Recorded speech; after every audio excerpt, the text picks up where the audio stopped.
Hello, part two. Welcome back at the second day of the Division 4. Here we are ready to go over the Pool A. I'm Women FM Alessia Santeramo and I'm here with the Dutch Grandmaster Roland Presters. Is Yeah, it right?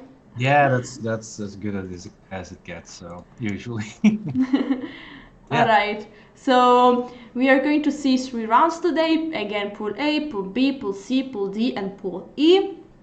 And I guess the games are starting already, but as is the first round of the day, it's good to do a short recap what we are doing, what is this, um, what is the format of this event, and yep, yeah.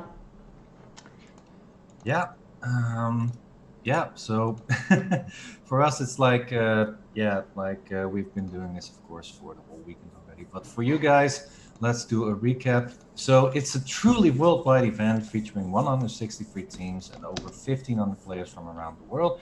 Teams are split into 5 divisions, and we are now in the fourth division. We'll give you a card on that later. The divisions are according to strength and further divided into pools within those divisions based on time zone and strength.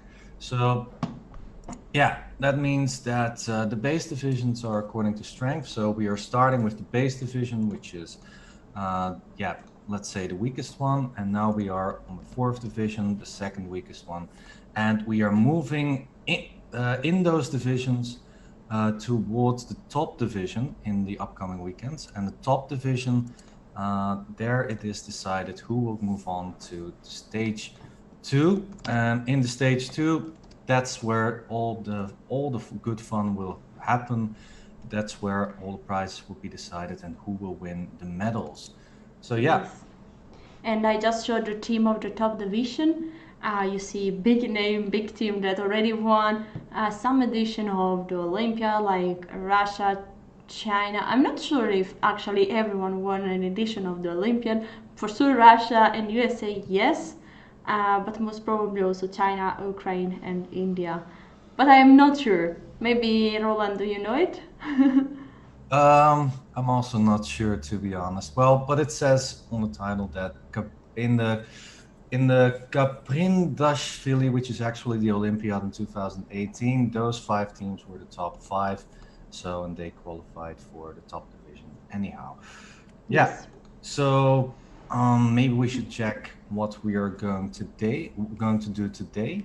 Yes, we are going to comment the first round, actually the fourth round of Pool A.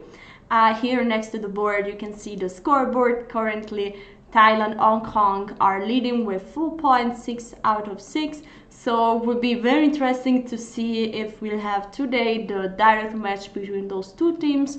And Nepal, Kenya are following with 5 points out of 6. So they did just a draw. And here we have also the pairings of the day. And yes, so we have Maldives against Myanmar, Brunei against Hong Kong, Tanzania against Chinese Taipei, and Bahrain against Thailand, and Nepal against Kenya. So, which match are we going to follow, Roland? Yeah, that was not a hard decision. It has already been mentioned in the chat. I think that Kenya versus Nepal is the interesting match to follow because, as you could see in the standings, Kenya is uh, currently one of the leaders, and Nepal is close behind with an almost complete 100% score. They only had one draw in their match, and they won the first two Yeah. matches. So yeah, I think that is definitely the match to look at. And of course, we're going to check what Hong Kong and Thailand are going to do. Okay, Hong Kong 8 points. That's not possible. So Yeah, I think the okay. standings are a bit weird at this point. But Yes, I think that there was a huge problem, but Kenya and Nepal were both with 5 points, so actually is an intense match, a battle for the third place, which means qualification, so advance to the next division. So, but yeah, here we have the pairings, they are completely right, and So let's go, let's start with the games. Here I guess I have already one game. Yes. This is exactly one game. We have Mr. Bibek Thing with the white pieces against Joseph Matthew from Kenya. Roland, as always, will try to give us an update about the rating because, as we mentioned already quite some time, but it's very good to remind everyone that the rating that you see here next to the name is not the official FIDE rating, but is the Chess.com rating. So that's why our Grandmaster is gonna give us some important update on the rating. Yeah, of course, that is what I will do. So let me see. Yeah, so the Nepal player, Mr. Thing, has a rating of 2081, and the Kenya player, Mr. Metu, has a rating of 1972. So it's over 100 rating difference in favor of the player from Nepal. But still, 100 ratings means Yeah. always a battle. Yeah, of course. It's just rating. It's just paper. It doesn't mean anything, of course, for the chess results. By the way, about the chess, I love this opening. I actually made a recent DVD about the Alyekine defense, so I was very excited to see it on the board so that I could tell a few things about it. But Black is playing it differently than I was doing that. So yeah, for example, in this position, I think the white is already clearly better. The idea of white's setup here is, as you can see, the knight is on g1, and the knight on g1 has been postponed with development because now the knight on e5 has nowhere to go. If white plays h3, which I'm sure white will, then after f4, knight f3, black is being pushed back quite far, and it should already be a pretty good position for white here. Yeah. And I think I played with white, a line where my opponent played h5, but should not be the most challenging moves, right? I'm sorry, in which position? Here, after 11 move, Yeah. b3. I mean, the last move, h5 was played. H5. Yeah. Well, h5 is an okay move because you want to play knight g4, giving a square to your knight on e5. But yeah, usually what you actually want is to play a move like e6 to try and get some how do you say, some pressure on the center, which is what the Alyekine is all about. You try to provoke your opponent into pushing their pawns, and then you counter it by attacking it. With your own pawn. So e6 is what you want, but usually that's not a good move at the moment because after f4 and then d takes e6, after knight fd7, white is going to win some material. So yeah, this is exactly the setup that white is going for. It's actually a very old setup. When I was young, white was playing this all the time, and it was regarded as the refutation of the Alyekine. But hey, I took a look, so a little bit of a commercial there. Check my new DVD on the Alyekine defense on gingergm.com. It has been recently gone out for sale. So Cool. yeah, I fixed this. All right. So h5, h3, knight d7. Is knight d7 a prophylaxis? I mean, should black wait for f4, or is already an idea? I think knight ed7 is an interesting way of play. I think that it might not be the best because now white doesn't have to play f4, which is kind of a weakening move. So now white can play knight f3 instead. And white should be clearly better once again. I think knight f3. If you don't have to play f4, then that would be best. Yeah. So knight ed7. I'm not sure that was the best move there. Okay. So I guess this was the first board, right? Yeah, okay. You are correct. First board in Nepal. So let's move to the second one. Here I see FIDE Master with the black pieces, Mr. Rupesh Jaiswal against Mel Goyal from Kenya. And this opening was a Trompowsky attack, which I love. I played myself with white pieces. And yeah, mostly here black is going to play h6 in order to force white to change the bishop. But okay, let's start with order. Let's start with the rating of this player. Yes, I'll of course give an update on that. So this is indeed board 2. So once again, the ratings you see on the next to their names is not the correct one. I'll give you an update on what their FIDE rating is. So Mr. Jaishwal from Nepal has a rating of 2020, while his opponent from Kenya has a rating of 2033. So it's an even match on rating. Okay, good. And so, what about this position? The current position. It seems like black won a pawn on c4, but all his pieces are undeveloped. And I'm also wondering what happens. No, that can't be right. I was thinking maybe a3 would have won a piece, but there's knight takes a3, and then and then the knight on c3 is hanging. Yeah, I don't think that works, unfortunately, for white. But still, white has tremendous composition. Even if you just start developing your own pieces, it should be more or less okay for white. Because yeah, black is so undeveloped that there should be some good chances to get good compensation for the pawn. All right. So, what could be a plan for black in this case, in order to try to develop all your pieces to have a comfortable position here? Yeah, it's simply, you said it already, that he has to develop his pieces. So, but for now, that's not possible because now the move a3 is a real threat in the position because it would win the knight on c4.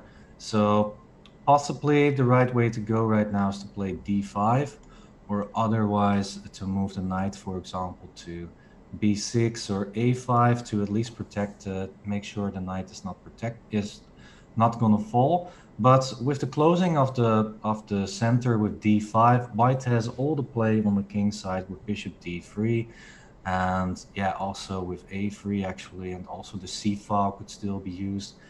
It's a hard position for black, but black actually has an easy task. He just needs to develop. So a move like knight c6 eventually, or bishop d7, maybe c5 if you get the chance, but c5 is a hard move to get through, I think, because knight b5 at some point could still be very, very dangerous for black. So yeah, I think it's a very dynamic position. I think I would choose white because of the development, but the critical moments have yet to come in this game, of course. All right, so let's move to the women boards. Here we are. This should be the first women board. We have with the white pieces have women FM, Suyana Loani, and with the black pieces, Glenda Madelta. Yeah, so their ratings are very close to each other. The Nepal player has a rating of 1476, and the Kenya player has a rating of 1427. So very close to each other. So dynamical balance rating. Yeah. Yeah. What about this position? So I guess white has more control of the center and also a better. Still, this bishop is not developed, and the critical point is h7 because now there is a bishop and a queen going towards that point, and the bishop on g7 is pinning the only piece protecting that point. So is white already winning, Roland? I was just gonna say that. Yeah, I believe so, because you want to play a move like g6 here, but g6 already loses material after d takes c5, because black cannot take back with either the pawn or the bishop, because then queen takes d8 will come and bishop takes f6, or otherwise bishop takes. Okay, let's show that. Yeah, let's show that. D takes c4, if bishop take, we take first the queen, rook take, and the piece is hanging on f6. If pawn takes c4, instead we can take first on f6, queen take f6, and then d6 is hanging. So yeah, it's already a very tough position for black here. Yeah, there's no good way to defend the h7 pawn. h6, of course, runs into bishop takes f6 and queen h7 mate. So g6, I think, is the only move, and then after d takes c5, black has to sacrifice that pawn Yeah. to play a move like bishop e7. But yeah, that's of course not what you want. White should be extremely well, yeah, there. So, for example, you could maybe even try to keep the pressure going with knight e5. It's looking extremely well for white. White has more material, has the better position. So, yeah, looking good for Miss Lohani, Miss Suyana. Yes, definitely. So let's move to another board. Let's see if, yes, let's see if we have better news for Kenya in the second women board. And here we are with the white pieces. We have a women CM from Kenya, Joyce Ndirangu. And with the black pieces, Sindira Joshi. What about the ratings? Yeah, the ratings are okay, slightly in favor for Kenya. Miss Joshi has a rating of 1496, and Miss Ndirangu has a rating of 1621. So yeah, a slight rating favorite is the player from Kenya, Uh-huh. the white player. And we have g4 on the board. This is the last move. Actually, it was a London system, so yeah. I will say every time that I see a London system, and I will say it a lot of time. And g4 is just on the board, and actually, I really like it because g5 is coming, and there are huge attacking chances here. Very similar Yeah. to the previous position. Also now the h7 point might be a target, and after g5, h takes g5, bishop takes g5 would be a very similar position, no? Yeah, more or less. Yeah, yeah. It looks very dangerous for black indeed. Actually, I think the London is the most placed opening we've seen so far in all the division, I believe. Yeah, I It's agree. like I think it's yeah, and yeah, it's striking to me how popular this opening actually is. And, yeah, I understand why. It's a very nice, very easy to play opening. You have some 15 moves you can blitz out in the opening, and after that you'll just see. So I like how White's playing g4, like you said, just to play g5 at some point. Knight e4, a very logical reaction by Black to try and yeah, to try and counter the bishop on d3, which is one of the most dangerous pieces in Yeah. this position. But I still think actually that white is able to play g5 in this position. Because after h takes g5, you can just play knight takes g5. Yes. And then there's still a mate threat on h7 afterwards. So, Yes. yeah. So it's a No. I'm mistaken here because after knight takes g5, bishop takes g5, I wanted to play, but queen takes g5 is with check. I Swiss forgot. check. Yeah, this is important because if not, would be mate here. Yeah. So might be that g5 is not yet. You could play g5 actually, but after h takes g5, bishop takes e4 is the way to go. Haha, yeah, and then you take one here. Yeah, and then you That's take good. there after, yeah, and the threat with queen h7 cannot be parried. So Yes. yeah, Yeah, so it's very dangerous for black here. And do you think is there a way to protect here after g5? Maybe try to um, change some pieces here. yeah, or maybe take with the knight first on. No, that's not possible because of queen h7. Yeah, Yeah. I think black is in huge trouble because of the knight takes e5. I think you just take back with the pawn, Hmm. and then all the threats on the king star side will still be active. So Yeah. yeah, it should be very very dangerous for black at least. Yeah. Yeah. Okay, so it means that the both women boards are in a huge advantage for white. But let's go on with the junior boards here. This should be the first junior board, so the male junior board, where Ubrai Paudel is playing with the white pieces against Robert McLegayo. And what about their ratings? What about the ratings indeed? Let me check. Yeah, so the rating of the player from Nepal is 1621, and the rating of the player from Kenya is 1408. So this time, yeah, over 200 rating difference in favor of the player from Nepal. And this position seems like another good position for white. I like the knight c3 that will go to e4, and there are maybe attacking idea with king g2, rook h1 using the h file.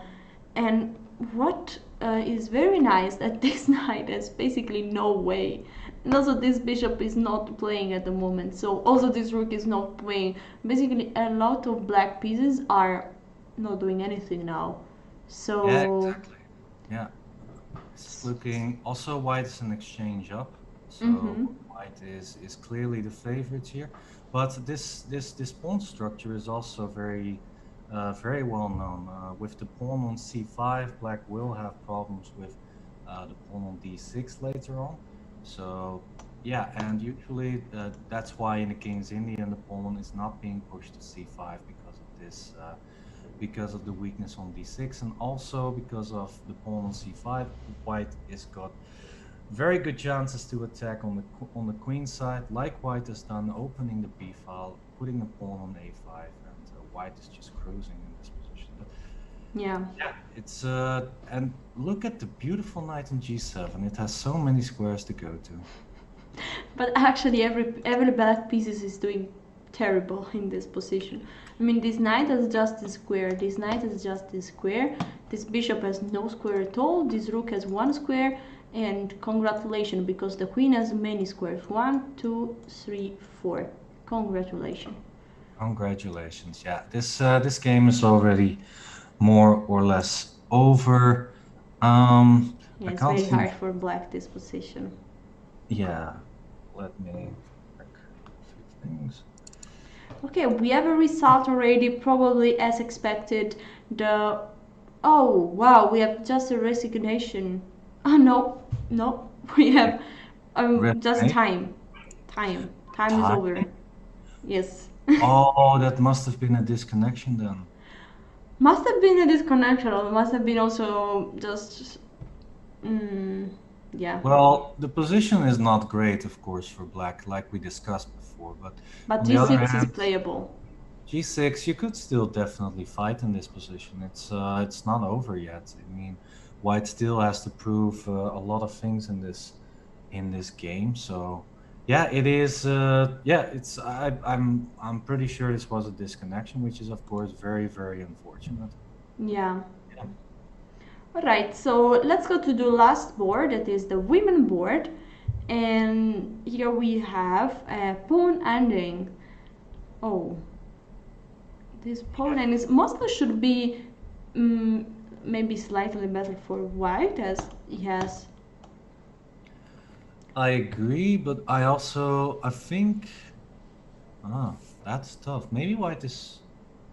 My first impression would be that white is winning, because if you play king d3 and king c4, then you can start. Yeah, what to do after king d3 and king c4? Black doesn't really have. If you play f4 at some point as black, then you just take that pawn, e takes f4, and then you can collect that pawn, because the black king has to keep an eye on the pawns on the queen side. Yeah, exactly. You will just go to take everything, because the king cannot protect.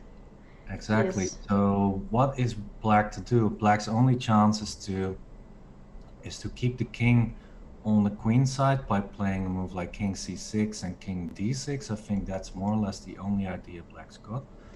Yes. But, and after king c6 and king c4, isn't f take e4 very good? You're right. After f takes c4, black is absolutely fine. Yeah, maybe even more than fine here. So should still be a draw actually, but yeah, yes, it looks good. Yeah, so might be that here actually both players can just move the king up and down. No? Yeah, I think that's gonna be the case. Well, unless one of them over pushes, and then of course they are getting counted. Yes, okay. King e2 is also already still good, because arsenal can be a good trap, because I think that after e4 is not good, as king is ready, the king is ready to collect both pawns, and yeah, as always, the pawn on the queen side are limiting the black king, and that cannot go just on the king side, protecting all his pawn. So yeah. Yeah. So this this should be a draw if both players realize that. They also have still got a good amount of time, so I'm sure that they will figure that out. Yeah, but you never know. We've seen a lot of crazy stuff in the previous matches, so you never know. Yeah. Keep an eye on that. All right. Sure. So let's see. Okay, at the moment it seems everything under control. Both players are not pushing any pawn. Actually, they should not. They should not try really not to change anything, but just each black should move his king, white should move his king. So we'll see. Should be a draw then. Yeah, exactly. So let's go back to board 1. Here we are. And yeah, the position changed quite a lot. This was an Alec in defense. And yeah, I like a quite more white because there are so many weaknesses in the black pawn structure. I like also a4 because now there are 3 black pawns that are very weak. So I think white has a lot of chance to attack. For example, rook d6 is already attacking 2 pawns at the same time. Yeah, that's why a4 kind of surprises me, because rook d6 would have won at least 1 pawn there. So yeah. And now rook d8, yeah, looks a bit more tough now for white. I think that rook d6 was more or less a mischance, but still, looking at the pawn structures, white is clearly the favorite here. Knight b5, yeah, very good suggestion there, with possibilities of knight c7 and knight d6. Check. So yeah, white is in the driving seat here. Yeah, I like white position here. Okay, rook e1 attacking here, but attacking 1 point is probably not enough because black will be able to protect this. That's why rook d6 was very strong, because it was attacking 2 points at the same time. Yeah, now white has to struggle again. For example, in this position, black could play a move like knight d5 to protect everything, and yeah, black could go for a opposite colored bishop ending, which could give black very good drawing chances at the very least. After knight d5, white could play a move like knight e4, trying to play knight g5, and white's still very good. White still has the better chances, but I also think that it might still be within margin, because now the 2 pawns are under less pressure than in the previous position, but still they are a bit under pressure. So white definitely has the better chances here still. Yes, that's true. And we have knight d5 on board. Let's see if also knight d4 will be played. But now let's move to board 2. That is an interesting queen and rook endgame, where white is a pawn up. So white is for sure doing great here, good here. Yeah, absolutely. Yeah, usually when the queen and rooks are on the board and you win a pawn like that, it should be more or less winning, I believe, for white. Of course, white still has a long way to go, but technically I think this position should be winning. But yeah, then I say technically, so being technical is something that Magnus Carlsen is very good at, and a lot of other players are not. So yeah, it's one of the most difficult thing in chess to try and maintain control at all times and to bring the victory home. So yeah, white is doing absolutely great. The pawn on e5 is also a weakness still, especially after the move f3. The pawn on e5 will be stuck forever there, and yeah, push those pawns on the queen side. Yeah, looking forward to see those pawns running towards the 8th rank. Yeah. So let's move to the second women board. We saw already that the first was a victory for white, so for the player from Nepal.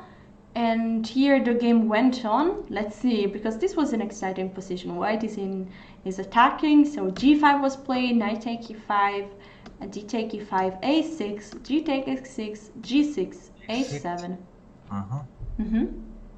So yeah, black did a good job of closing down all the files towards the king. That's good. I'm wondering how it is after bishop takes e4 and bishop g5. So for, black is to play king h8 most likely. Yes, this is exactly how the game went. King h8, bishop take e4, d take e4, and knight g5.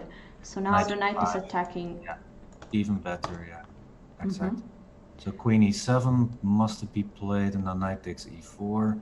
Yeah, the weak squares are yeah, on the weak dark squares around the king's position are, yeah, just terrible. This makes it very hard for black to defend. I think the white's close to winning. And this is, for example, a good example why bishop pair is not always great. Because, for example, it's very good here for white to have actually knight plus this couple, knight plus bishop, because both pieces can play on the dark square. Instead, black has just one piece that can defend the black square. So it's like currently white has an extra knight that can fight on the dark square. Yeah, exactly. So bishop g7, bishop g5, queen f8, f4, bishop f4. Okay. Yeah, I'm a bit baffled by f4 because you could also just put a piece on f6 and then everything would be fine. But f4 is slightly weakening. For example, if you play bishop c6 as black and then you play knight f6, for example, then you have to account for problems with queen c5. That's why knight d6 was played in the game. Yeah, so knight d6, very good move. Yeah, white should still be winning. Yeah, now it's already winning material. So bishop e4. Oh. Okay, that is not the best move now. Yeah, it's just a piece hanging there. Okay, knight take e4, rook c4, knight d6 back. No. Oh boy, this is getting worse and worse. That knight was, yeah, a killer basically. It was really, is the king of the position. Rook c8, and yeah, I mean, white simply doesn't care. He's not in a hurry to take one of the rooks because this knight is still attacking both. So yeah, why to take immediately one? So let's first develop the pieces, control the position, and yeah, white is doing great here. Yeah, absolutely. I totally agree there. So yeah, let's see what's going on then. That means I think it's so far as we've seen, I think that it's a tight match. Yes, I agree. Nepal winning, having good positions, and the Kenya team having good positions. So yeah, this is indeed a very exciting match to watch. I'm very curious to see who will be on top after all the games are finished. Yeah, and we have two important results on the last board. Here white won, so the player from Nepal won in this very hard position where basically all the black pieces were not playing. So we have a mate on f8, and yeah, white did just increase the advantage and found a nice checkmate here. And here instead the hand game was a draw by repetition. As expected, no one of the two players over pushed the position, so a draw was agreed. Yeah. Let's come back to the game, to the first board. Okay, okay, so yeah, this is mate. Yeah, so this might be the decisive result for Nepal, because Nepal is already leading 2.5 to half, and yeah, so yeah, I guess yeah, it's looking good for Nepal then. Yeah, so yeah, black has to play g5 at some point, but now it's mate in 1 after rook e6. Yeah, it is yeah, well done by white. I'm curious to see what went wrong exactly for black. Yeah, so let's see. Oh, no, okay, this was a bit too early. We were looking here more or less, no? Yeah, we were. Yeah. So knight e4 was played, and knight f6, controlling the g5 square. At this point, Very nice. I like bishop take, e take, rook c7, bishop e7 was a mistake, but rook is doing already very well there and is ready to collect the b7 point, pawn, and maybe also more. I mean, it's very hard. Where is the king going? The king, I guess, has to go to e6 then, but I actually think that black should not have taken with the pawn on d5, but should have taken with the rook. Because if you take with the rook and after rook c7, bishop e7, then yet there are no knight checks anymore in the position. So Yeah, because the rook is controlling that square. but still, the position is very dire because after rook takes b7 and rook takes b6, I think white can simply collect those pawns and be b2 pawns up. So yeah, the position was already very, very bad for black. And yeah, I think it's a model game for white. I think white played very well. Maybe only one moment with the rook d6 move we discussed before. Yeah, Might yeah. have been an easier way for white to win the game, but otherwise, just perfect. Bishop takes d5, very nice move. And yeah, very nice game. Yeah, brilliant. Congratulations to Pipek Thing for this game. But let's move to the second. Ooh, the second board. It was looking so great. Wait, what happened here? I mean, it wasn't the game that was looking just brilliant?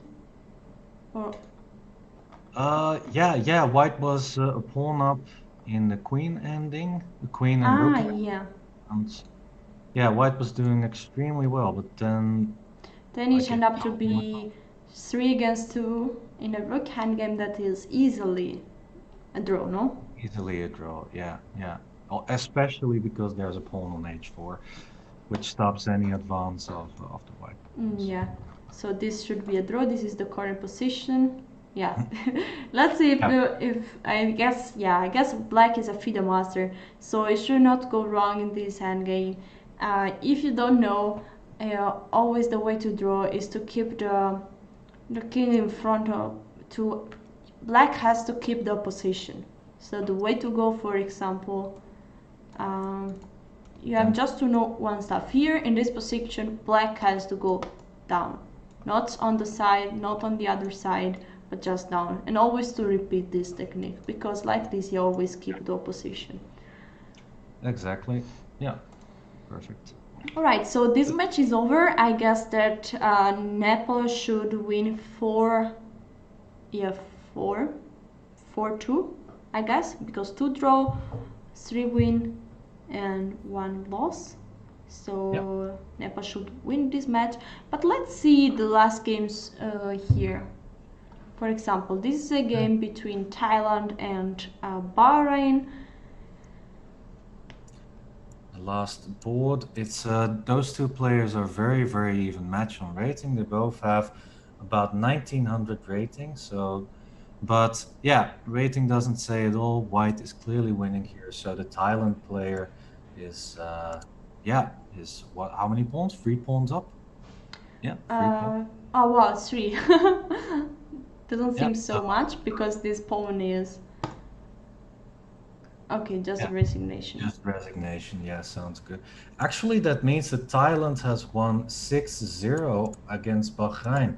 And yesterday we were talking about the team of Thailand and how the board one player, especially, was beating IMs left and right, Mr. Kulpuet Yeah. Anno, and he once again won. So he against a higher rated opponent. So he is actually the board one player of Thailand is leading the team towards more victories, and that's why they are now the #1 team in the pool.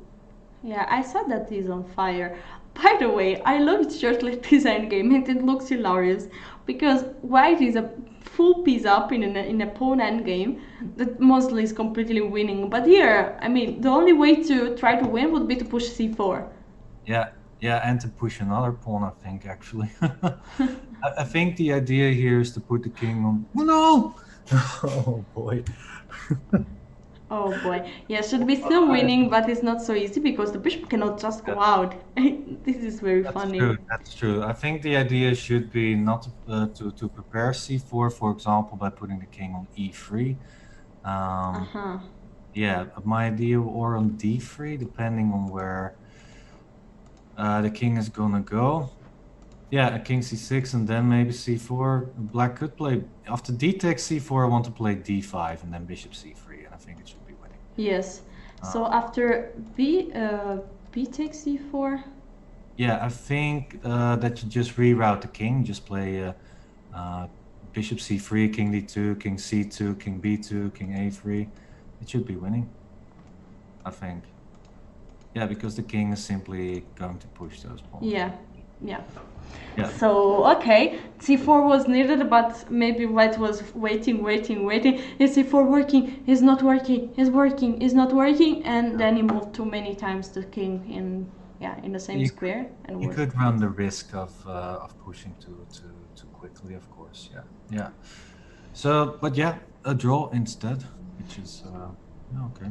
And here we are with should be the last game, and should be actually the first board of the match, Myanmar against Maldives. I think this is actually board 2. I recognize Naok, that is board 2 indeed. So yeah, big rating difference. The player from Myanmar has a rating of 2406, while his opponent from the Maldives has 1842. So once again, a 600 rating difference. But I think this is a drawn end game. Actually, I think this is draw. Yeah, because the rook has to keep check on the d4 pawn, and yeah, if you move the c pawn as white, then black can collect that one. So I think this is a draw, objectively. But no, it's a draw. Yeah, for sure. Isn't the way to? I mean, c6. Yeah. c6, just rook g7. And then king. Yeah, but the king is not on time. No, the king, the rook still has to defend the d4 pawn, so yeah, cannot support the c pawn if it's ever going to be pushed.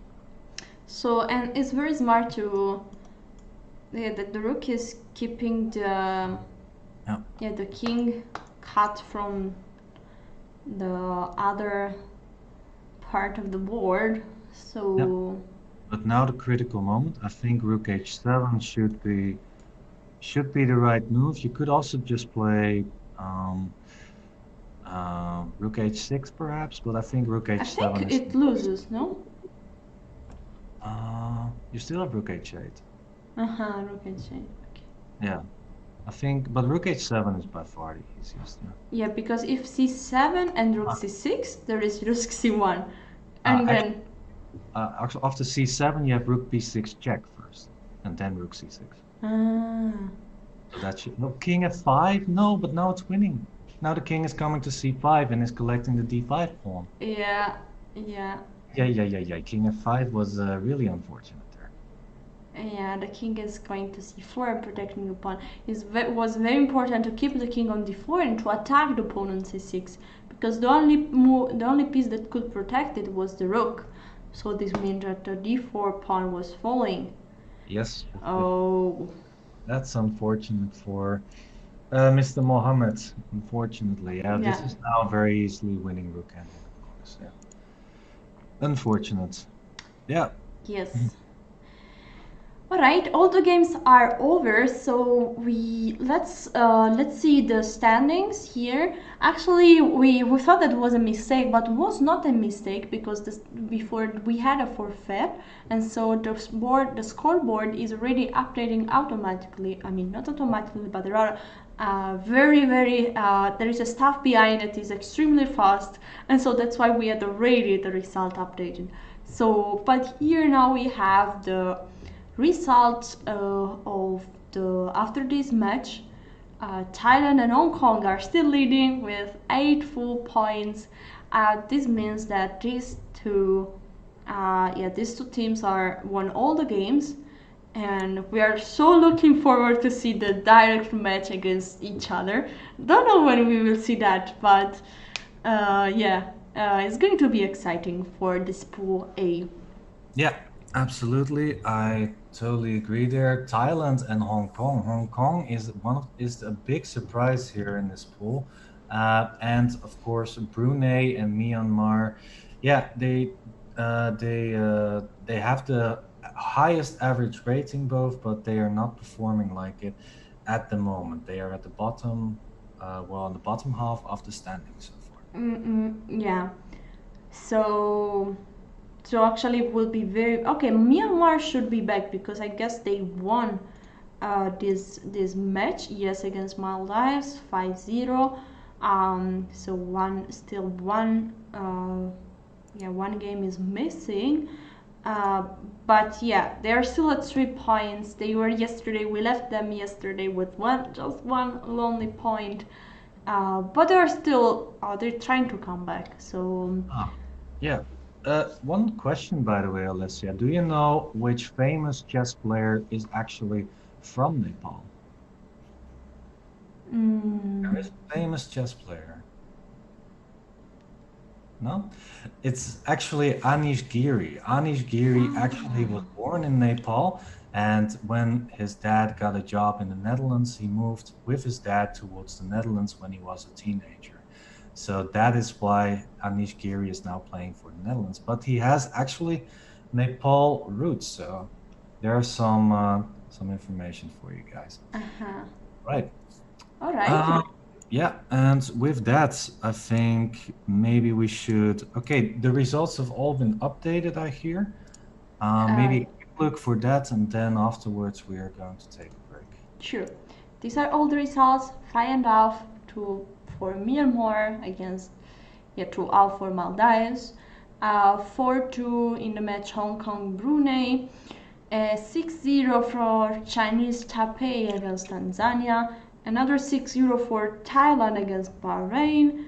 And 4-2 for Nepal against Kenya. This was the big match that we were following because the teams were in third and fourth place. So it was still a very important match for the qualification because let's remind everyone that just the first 3 teams of each pool will qualify and advance to the next division, Division 3.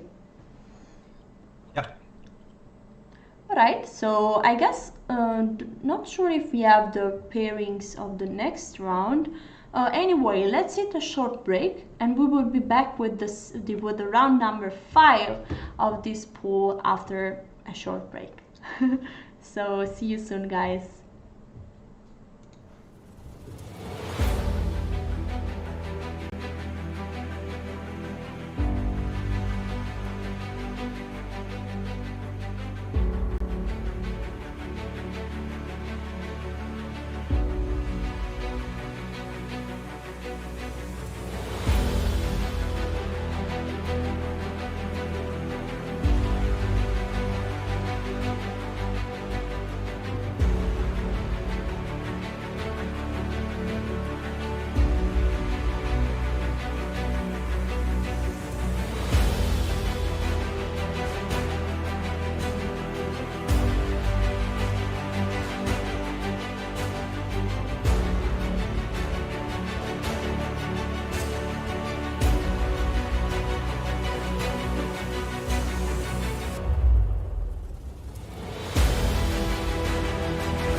Hello, hello. We are back for the round number 5 of the Division 4 Pool A. We are always at the FIDE Online Olympiad, and I'm always Alessia Santera, Women FM from Italy, and I'm always with the Grandmaster Roland Preusers from Netherlands. Hey everybody, welcome back. So yeah, what is on the program today? We just had round 4 of Pool A in the 4th division, and now we are going on to round 5 in that pool. So yeah, I'm very excited to see the match that's actually coming up. Which match is that, Alessia? Okay, let's mention all the match of the rounds. There is Yeah. Kenya, Maldives, Thailand, Nepal, Chinese Taipei, Bahrain, Hong Kong, Tanzania, Myanmar, and Brunei. So I guess that according to the standings, and here we show also the standings of this pool A, you see that Thailand and Nepal are doing really great and are currently in the 3 teams first 3 place, so the first 3 teams that would theoretically qualify to next division. So guess what teams we are going to follow? Yes, you guessed right. So we are going to check to have a look at Thailand against Nepal. Am I right? Yes, you are absolutely right. By the way, I like how you already have the move G4 on the board. Oh my God. Details. Yeah. Details. It's a matter of details. We are still waiting off the board, so that's just a random analysis where, yeah. Yeah. Yeah. Yeah, so yeah, we are waiting for the games to start, obviously, and yeah, we also saw that Thailand is doing extremely well, so I'm really, really interested to see how they will do against Nepal. Yeah, two very strong teams at the moment. We could make a prediction of how that will go. I think that Thailand is gonna is the favorite in that match, not even also on paper, but they are also in great shape. And once again, I have to mention the board one player who is beating on rating at least stronger players left and right. So yeah, I think that Thailand is in awesome shape at the moment. Yeah. And we also have a small derby. I'm not sure if I should call derby, but Myanmar and Brunei were the first and the second team that qualified from base division, and they were also playing in base division in the same pool. So also this match will be. Let's see if Myanmar will be winning again against Brunei in this match. Yeah, also an interesting match to follow, definitely. Brunei not doing so well in comparison to the base division. They are now, I think, on last place in the pool. So, and that is really unfortunate because on rating and on paper, they were actually one of the favorites to go through. But yeah, there were some teams who surprised us. Thailand, of course. Oh, actually, Brunei, yeah, still on 0 points, unfortunately for them. But Chinese Taipei, Hong Kong, Nepal, Kenya, all doing very well and yeah, better than I expected, to be honest. Yeah, we are waiting for the games, everyone. They are, I think, starting right now. We'll get a game up for you shortly. Yes, and the game are already here. We are ready, and this should be the first board of the match. Actually, I'm not sure. Probably not, but this is for sure the match Nepal against Thailand. So, what about this game? Could you please say us which game is this? The white is Anisha Newpan against Sarocha Chemnasaku. Yeah, well, yeah, it's we're butchering the names probably. I'm not even gonna try. I'm too scared of that. Yeah, let Yeah, me do all this. Anisha versus Sarocha. That's better, I think. But anyways, let me give an update. It is board 6 of the match, and Anisha has so that means the women youth board. Yeah. They are Anisha has a rating of 1471, while Sarocha has a rating of 1694. So Thailand is the rating favorite by over 200 points in this board. Mm-hmm. Yeah, and this was a Karokan, the exchange variation. But mostly I saw as a weird move order. I mean, is bishop b4 played so early? Yeah, that is the main line actually. The idea is to get the bishop out of the chain and to play e6 after that. Mm-hmm. The problem with the most played move after bishop g4 is usually queen b3. Because yeah, you could also play a move like knight e2 or knight f3, but the bishop doesn't mind to get traded by the knight at some point to get a very solid position with e6 and bishop d6 afterwards. Mm-hmm. It's a very solid line from white. There are yeah, the exchange variation is something that has been played more often, mainly thanks to the likes of Magnus Carlsen, who tried to yeah, who played this opening with a new setup and made it yeah, very nice for white has good results in this opening, Mm-hmm. this setup. But in general, I think that black should be more or less okay. I've seen quick draws in this line where both players just played perfectly, and then it was a draw. An idea here for white is to try and push, well, after, for example, exchanging on d6, white could play a move like f4, tightening up black's position, and then try to create some initiative on the king side. But white played bishop g3, and yeah, would you consider playing a move like e5 here, Alessio? e5. Well, I think that there are some lines where you play e5, like queen c7, rook e8, e5. Um, the advantage is that you are really fighting for the center. The disadvantage is that the d5 pawn could be long term a bit weak. But I think that is something that black should go for. Yeah, it's sometimes the clearest way for equality for black. Why if black does not do anything, white is going to create some initiative on the king side. So yeah, a move like e5 is very actually practically easy to play because you will just play around the isolated pawn. All your light pieces are still on the board, so it should be a good idea to play e5. I think that the white will struggle to deal with that move. Mm-hmm. Actually, I like rook c8, by the way, threatening knight b4, and maybe with, oh, what about knight b4 now? Is that interesting? Ooh. Oops.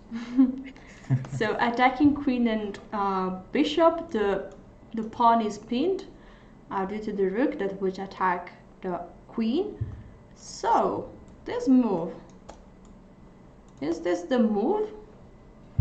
Not too sure actually. After queen d2, knight takes d3, h takes g4, the knight seems to be trapped on d3. So I'm not sure that knight b4 works there. But after queen d2, Yeah. that's so weird. Because engine is very happy about this move. So Maybe it's bishop takes e2 instead, and then you're gonna play knight e4 afterwards. yeah, because the bishop cannot. I mean, yeah, if you take with the queen, then you grab the bishop, no? But if bishop take, knight e4. Yeah, exactly. Mm-hmm. I think white h3 was probably not the best move. Well, black has some active ideas right now.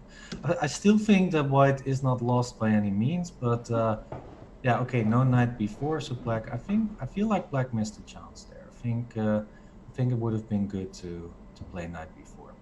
Yeah, Yeah. but okay, still no man overboard. Just play bishop takes g3, queen b or d6, and just enjoy your solid and comfortable life as black.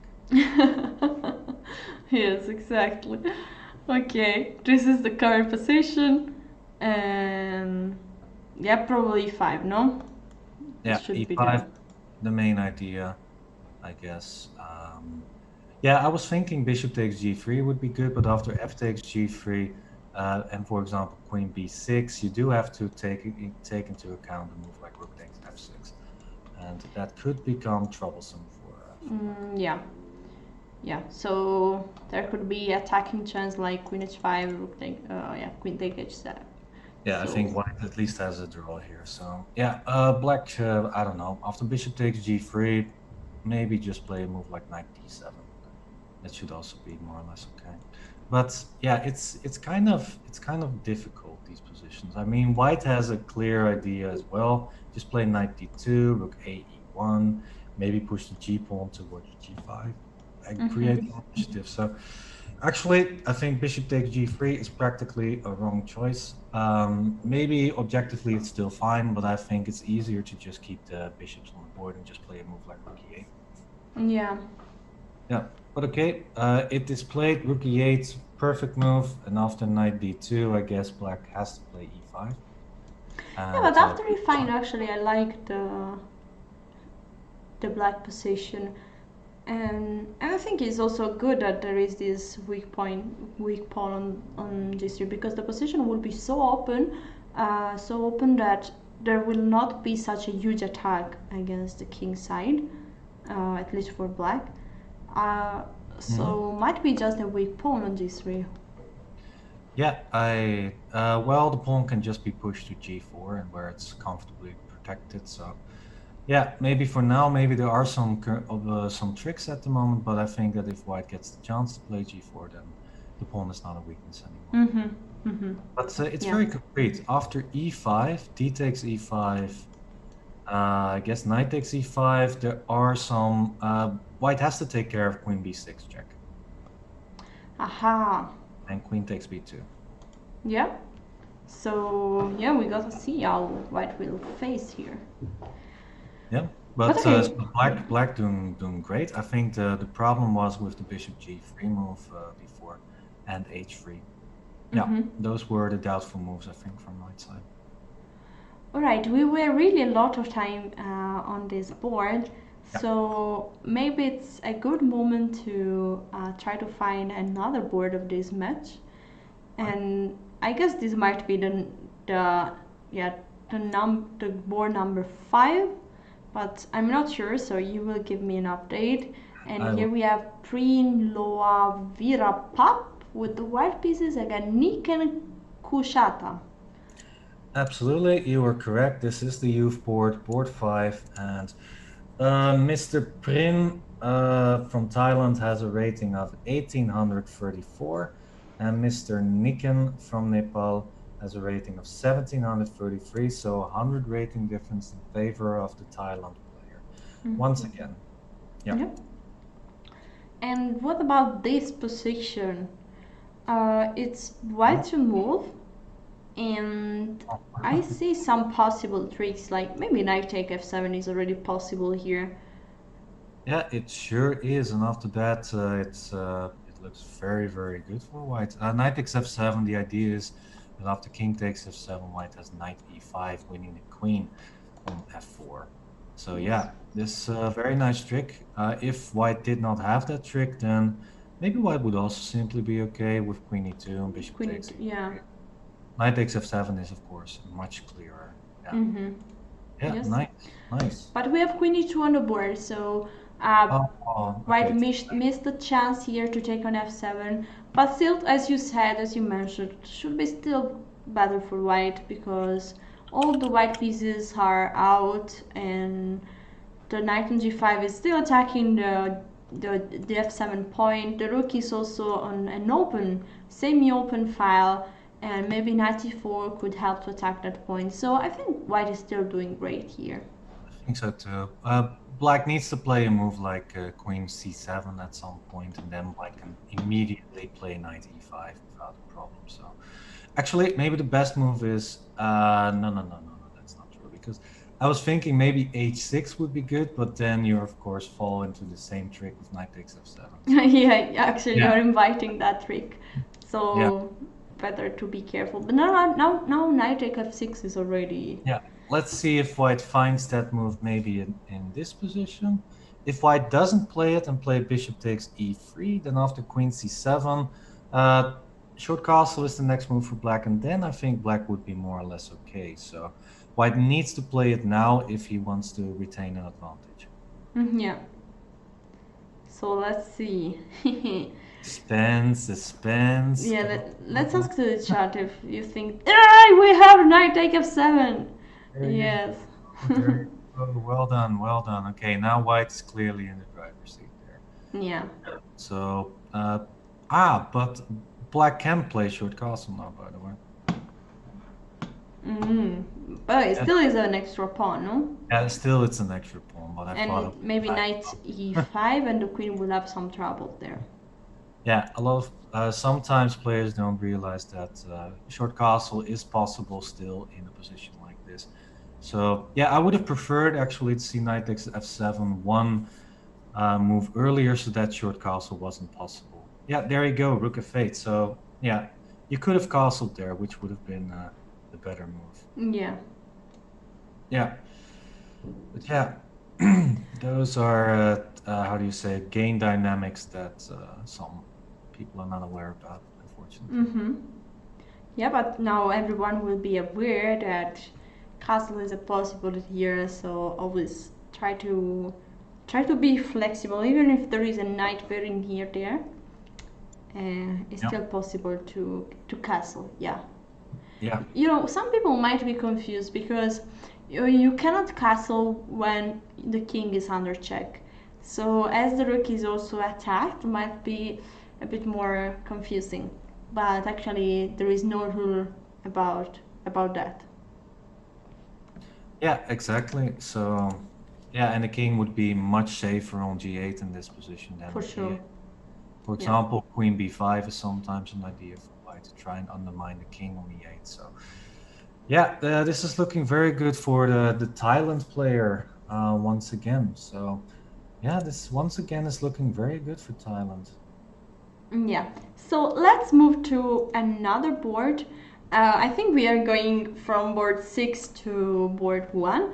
So this might be the board 4, I guess, not sure. But here we have with the white pieces Sindira Joshi and with the black pieces Purnouma Promsiri. Yeah, you're correct. This is the second women's board, board 4 of the match. The player from Thailand with the black colors has a rating of 1559, while the Joshi from Nepal has a rating of 1496. So yeah, more or less 60 rating point difference in favor from Thailand. But the Nepal player has the white pieces. How is the game going so far? Black is a pawn up. Ah, yeah, that's big. I don't know if there could be problems here connected. Maybe I mean white. I think that white have the possibility to enter in an opposite color bishop That's endgame, like move mhm. like knight d6 should be possible. Mhm. Probably also after d5. But I don't know if white has even something better here. I think so, actually. After d5, which is a very logical move, by the way, then f3, I think, would be a good move. Trying to push the knight away, maybe bring a rook to e7. And, yeah, just try to create some activity. I think the white has tremendous compensation for the pawn. All the pieces are more active than the black's pieces, and especially the rooks, by the way. White has a rook on the e file, which white can make use of, while black needs one more tempo to put a rook on e8 to make sure that yeah, that the e file is under control. If black can manage that, get the e file under control, then I'm pretty sure that black is better. Mm-hmm. It's not the case at the moment, so Not the case at the moment. Yes. So yeah. we will see what how will this go on. D5, F3, Knight of 6, exactly like that. Okay. And Rook E7 is there. Rook E7 is there. And if bishop c6, then for example, rook c7 would be a good move. But Um, after Rook A C8? rook Or takes no, c6, Rook FC8 maybe. Oh no. then knight e7, and you win material there. Yes, exactly. Let's show this rook here. Okay, whatever rook is the same. There is 97. So not Exactly. here. Black would have to play bishop b5 maybe. Yeah, and then maybe just play a move like bishop e5. Okay, there is also bishop d7 actually. Yeah, then you have knight e7 check, and maybe then bishop e5, something like that. Or you could take on d5. Then knight takes d5, and then the bishop on f4 is still hanging, unfortunately. Ah, okay, yeah. So yeah, it's still a bit hard. I mean, black still has chances to keep things together. Maybe instead of bishop c6, a move like bishop c8 would have been good, with the idea to put the bishop on e6 instead. Yeah, instead bishop a6 played. Yeah, so after rook e7, my idea was to play bishop c8 and put the bishop on e6, trying to get control over the e file a little bit more. White went on with rook a1, rook f8, bishop g5, rook take. So white is still doing, yeah, should have some compensation because the rook cannot easily move around. Also f7 can be a target. Knight e8. Yeah, just a very passive move. White has now all the time to do whatever she wants. So let's see, just a move like rook d7 looks normal. Maybe d4. D4 looks good. And then it's hard to continue though. I guess actually you should play something. You should just put the king closer, just a king f2, maybe get the king in somehow, maybe undermining the queen side with a move like a4, a5, or b4 at some point. I don't know, white has a lot of chances here, a lot of opportunities. I like a4 actually, just to also stop any bishop b5 idea. Yes, so before king f2 or after? Maybe b4. Yeah. Yeah. Yeah, bishop c8 is not a problem because rook d8. But then, yeah, black does have bishop b7. Yeah, it's a very complicated position. I have no idea how white is actually going to win back the pawn. I think that white has so much pressure in the position, all the pieces are more active, that white could also just think like, okay, I'm just going to get my king in closer, maybe undermine the queen side a little bit with one of my pawns. So I think the white should just take it slow. There's no need to rush. The rook on e7 is controlling the rook on e8. The knight on e8 is very passive. So yeah, just a slow approach would be probably the best thing here for white. Yes, but it went on more or less like we saw, but now there is knight e7, king f8, and knight f5 back. Knight f5 back. Maybe white was planning to play knight c6 there, but then bishop b5 was a move there. Yeah, after knight f6, bishop b5, spinning the knight to the rook, so yeah, not a good idea. So knight f5 back, knight f5 back, f6, and bishop f4. Still no man overboard. White is still doing perfectly fine. A move like bishop b5 is a really annoying move though. I would have tried to maybe prevent that move from ever happening with a4. But yeah, I still think. I agree. Yeah. What is the rook going there? Think back to e7 actually. Yeah. Because g6, you could play bishop h6, king g6, king g8, and then you can move the knight somewhere, maybe even to g7, where it should be perfectly fine. Yeah. Okay. So let's see if b5 will be played. Yeah, b5 is played and rook b7, not bishop c6, and probably rook e7 here. No. Yeah, rook b8 also possible, by the way, but that yeah, that's not the most ambitious move ever. So play rook e7. Yeah. Yes. All right, let's move to other boards because we actually let me update everyone about the result of this the junior male board where white took on f7 in a very early stage of the game, and here we are. And yes, the game went on in a straight way for white. Here we have mating few moves, Yeah. Yes. So And Thailand doing well so far. I think the most games that we saw were in favor of the Thailand players. So yeah, I think is Thailand gonna go for once again a win and still 100% score in the matches? That would be insane. yes, let's try to go on with board three. This is board three, Manonton Atikan against Suyana, the women FM from Nepal. Suyana Lohanyu. All right. Yeah. So once again, the ratings you see are the Chess.com ratings, not the official FIDE ratings. Their official ratings are 1549 for the player from Thailand and 1476 for the player from Nepal. So once again, the Nepal player is the rating favorite by, yeah, about 70 points. Mm-hmm. Okay, in this position, looks like white is a pawn up, but even more important than that, I really like the knight against this bishop, because the knight is very flexible in those kind of position and can attack pawn on white square, on black square, instead the bishop play just on one color.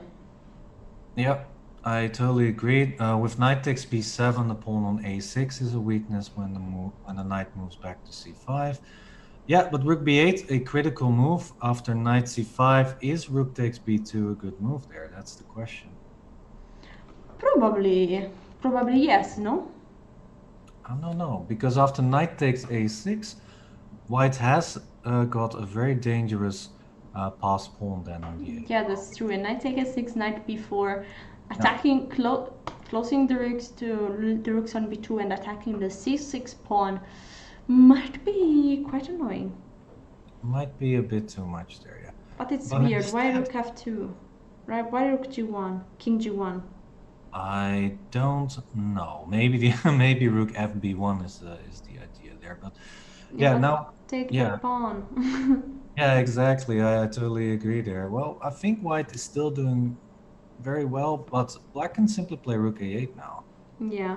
Yeah, and after rook fb1, just push the rook back to b5, and white cannot enter on the b file anymore.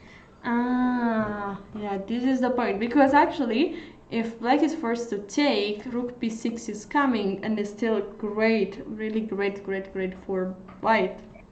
Yeah, But the move rook b5 after rook fb1 is very strong. So now it's harder, much harder for white to go ahead in this position.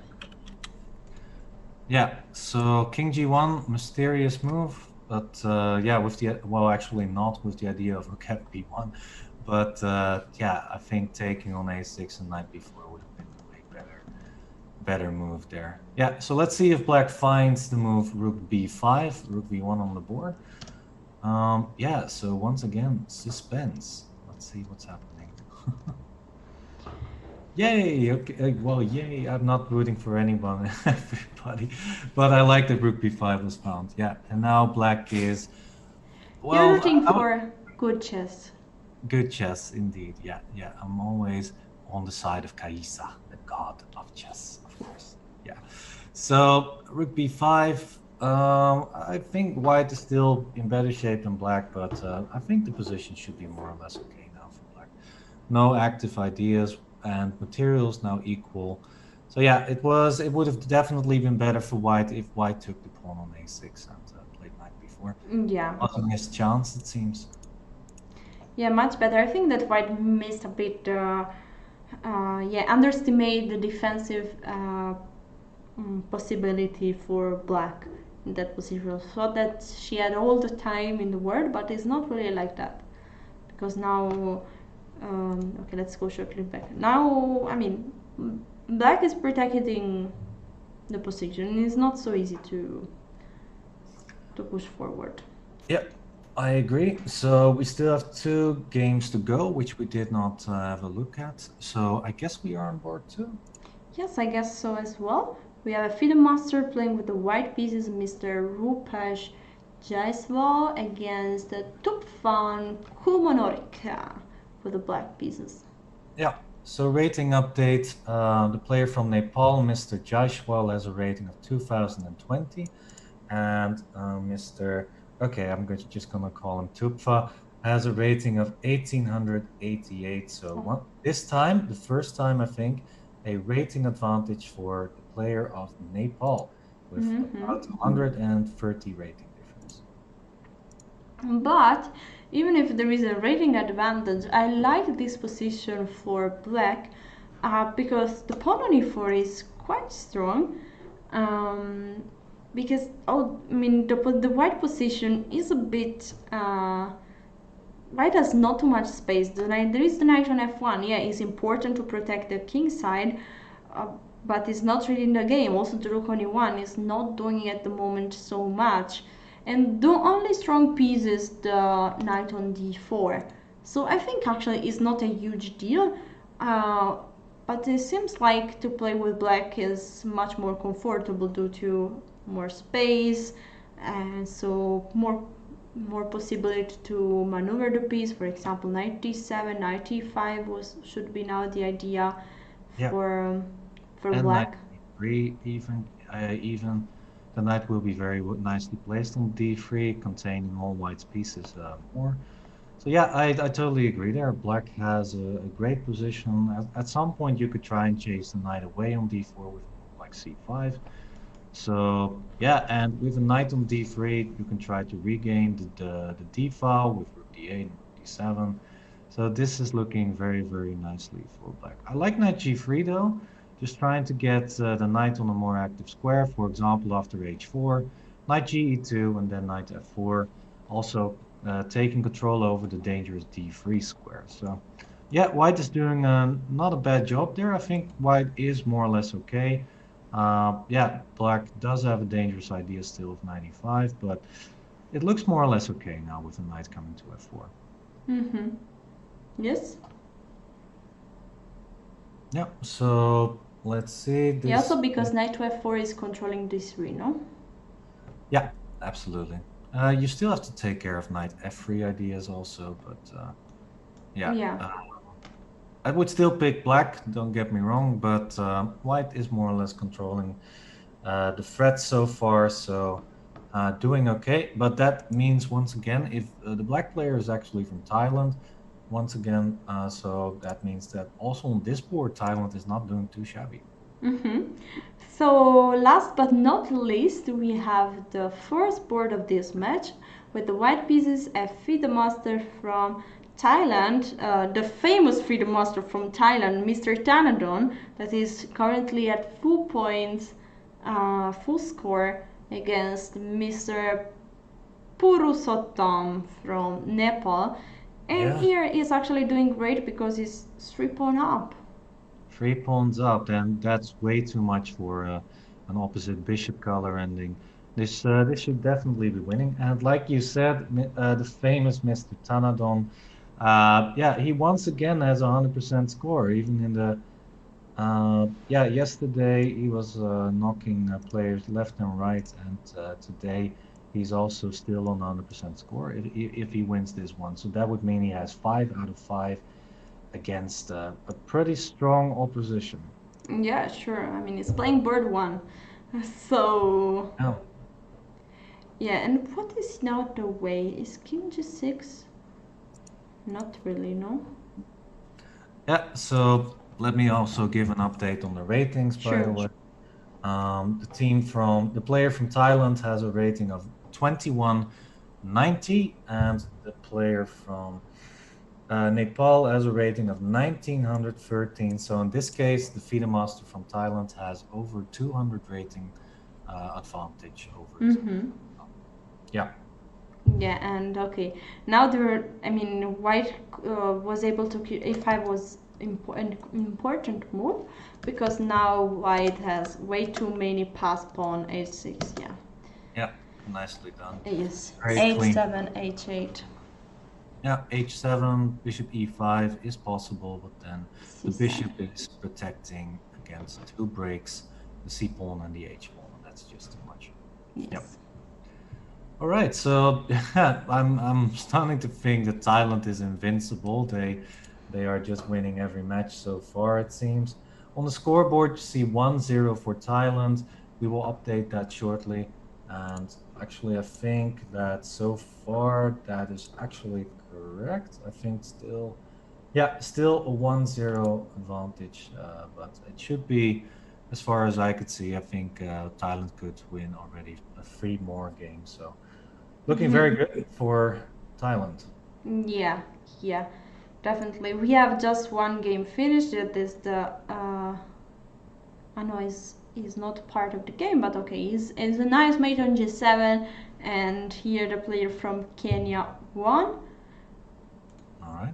But this was the game that just finished, and here we have another victory for the first board from Thailand. So Thailand is now leading 2-0 against Nepal. But let's come back to the last game, to the junior female board of this match. Here we are with a pawn endgame again, where I guess that black is already again doing very good due to a pass and protect pawn. Yeah, so we are back on board 6, the women's youth board. Yeah, looking better for black. I totally agree. Is it winning? I would say it is, but I'm not 100% sure yet. Well, after a3, um, yeah, I think after a3, black definitely is going to get a break after a5 and a4, and then the position should be winning for black, I believe. So a3 was probably a mistake. It was probably better to just move the king around, and because then it's not so easy for black to break through. There are no clear breaks in the position. I mean, like a5, a4. Yeah, just do nothing. Just keep the king on e3, and yeah, this might just simply be a draw after that, because And how b4. just c4 or just take and play king e3. Well, is that actually true? Because then you can play king c5 and king d4 probably at some point. So, ay, is this draw or is this? It's hard to say. It's hard. Yeah. To say. What is important, no? Yeah. Generally, black has to create a way to enter in the position. So that's why we are doing a4, a5, a4, b4. Really, black has to should try, because black cannot just go on the other side, on the king side, for example, going towards the h3 pawn, because white could also create a pass pawn on the queen side. So yeah, exactly. I think I found a way for white to draw, by the way, because after a5 and b4, you can just okay, leave let's the make king let's make a move for white now. Okay, just play king e2. Yeah. King e2. Okay, so a5.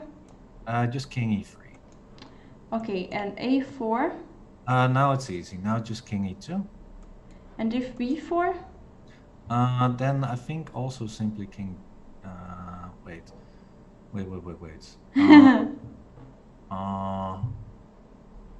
This is not so easy. I thought just king d2. Okay, king d2, but cannot I just maybe push even here? No, take. I think you have to take and play b takes c3. Take here and b takes c3. King takes c3, king c5, and then I'm gonna play b4. And I think you have to exchange the e pawn for the b pawn at some point. Okay, what about king c5 here? Okay, just king c2.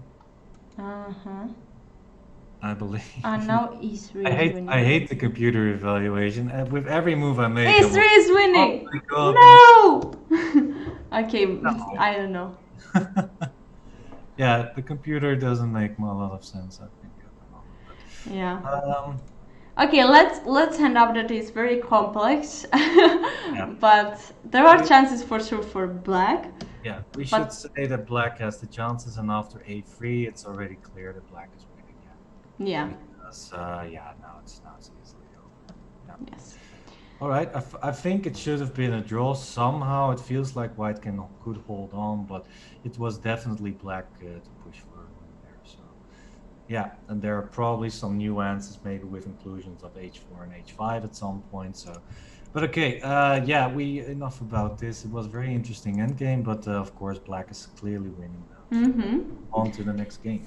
Yes, and here we have another endgame, is 3 against 2 pawns and opposite color bishop. But the white pawns are still in the starting square, instead the black pawns are quite advanced, so I would say that here black is completely winning. Yeah, and we are looking at board 4, so the second women's board. Black is looking absolutely winning. Yeah, now after king h2, it's simple, just d1 queen, and you win the rook at least. Oh no, Yes. actually that's a full queen, because after rook d7 you have bishop d5. Yeah. Bishop d5. And yeah, and now is mate in few. Mate in 16. Mate in 16. Mate in 3 now. Mate in 1, 2, 3. Yeah, you're right. 1, 2, 3. I just checked the evaluation of the computer. What a be honest. Oh no, that's not fair. That's not fair. But it's visible to everyone. It's just next to the board. That's true. That's true. It's not. Don't watch the lines. We don't watch the engine. But there is the evaluation board next to the board. So yeah. No, okay. Yeah. It's looking mate. Okay. Oh, no mate on the board, unfortunately. Okay, but once again a win for. Wait, who won, the Thailand player or the flags are kind of small? No, Thailand. Thailand is with the black pieces. So Thailand is really crushing. Actually, do we want to see our grandmaster back with his fingers doing the calculation? Well, yeah. Okay, let's do that. I think it's 3-0 for Thailand at least so far. Yeah, let's start from board number 6. Here we have a victory for Thailand. Board 5, white 1, so another victory for Thailand. Board 4, black 1, so another victory for Thailand. Board 3, black 1, so this time a victory for Nepal. Board 2, black 1, so it means another victory for Thailand.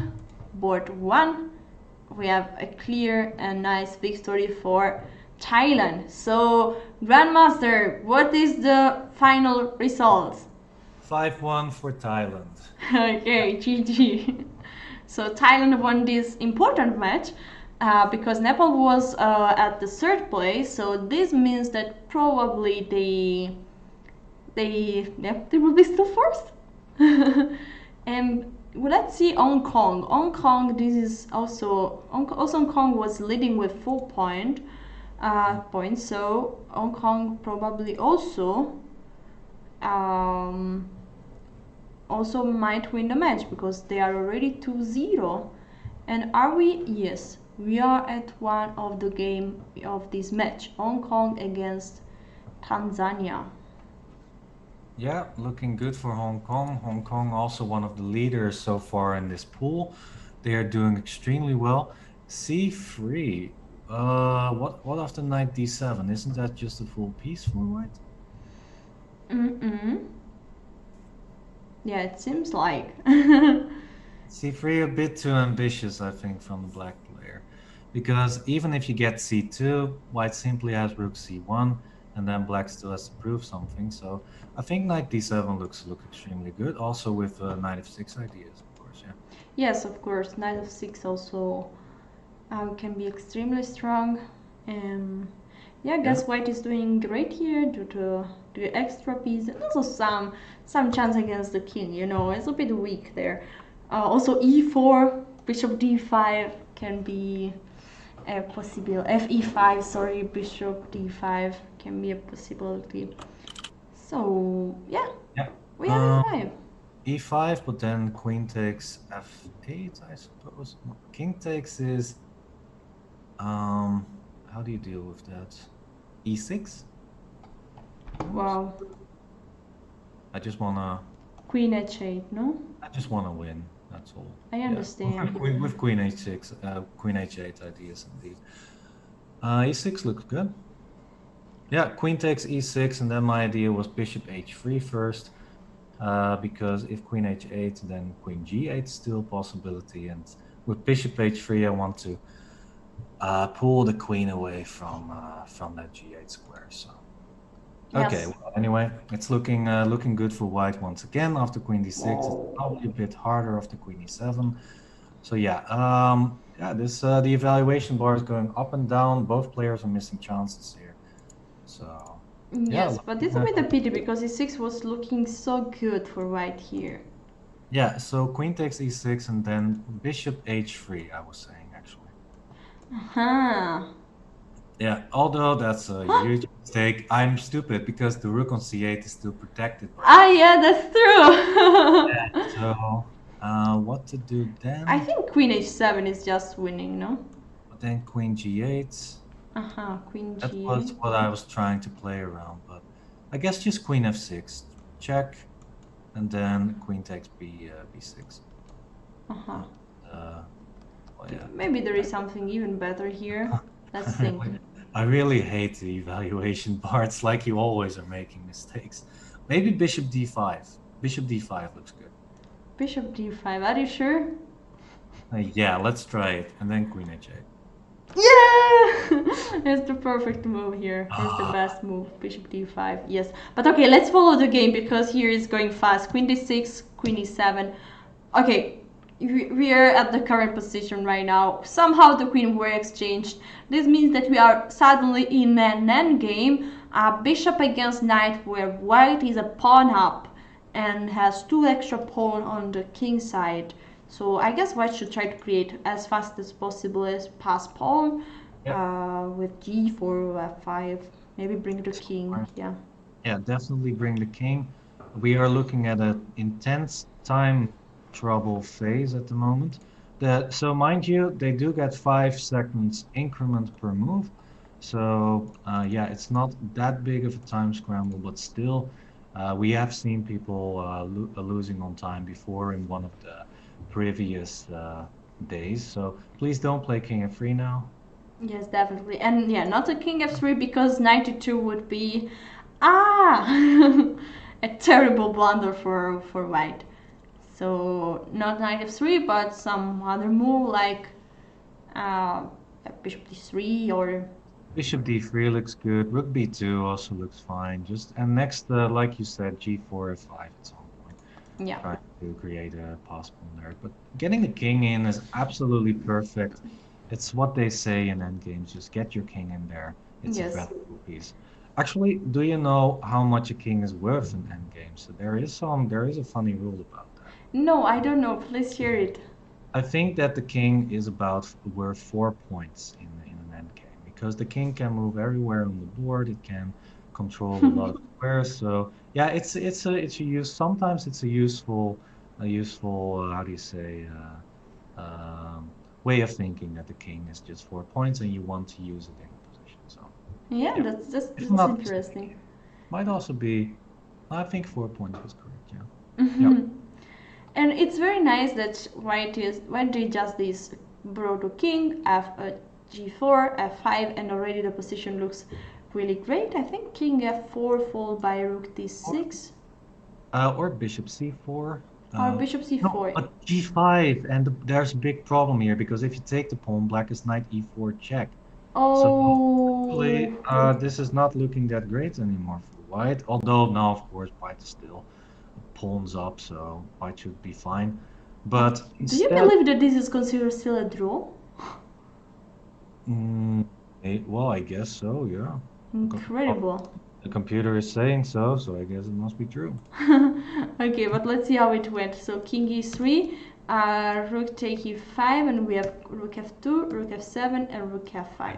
Yeah, white is still doing perfectly fine. Maybe still winning. Probably rook f8, f7, and then take the pawn on g5 at some point. Yeah, white is still in the driver's seat here, especially because the queen side is on total lockdown for black. So yeah, now rook takes g5 looks normal, or king d4 actually looks very nice, a very nice controlling move because now black has knight e5 perhaps. Bishop has to move, but then knight takes f7 might be an idea. No, that yeah, knight takes f7 is still possible. Rook f5, king e7. It should be okay for black. I think the pawn in it should be okay. Rook g, but now knight e5. I would have not allowed the knight on e5 actually, but still after knight to g4, this is still look. Oh no, knight f6, knight f6. No! Oh, knight f6. Oh yeah. No! Oh no. Oh! Oh, this is fun. This is fun. Okay, let's see.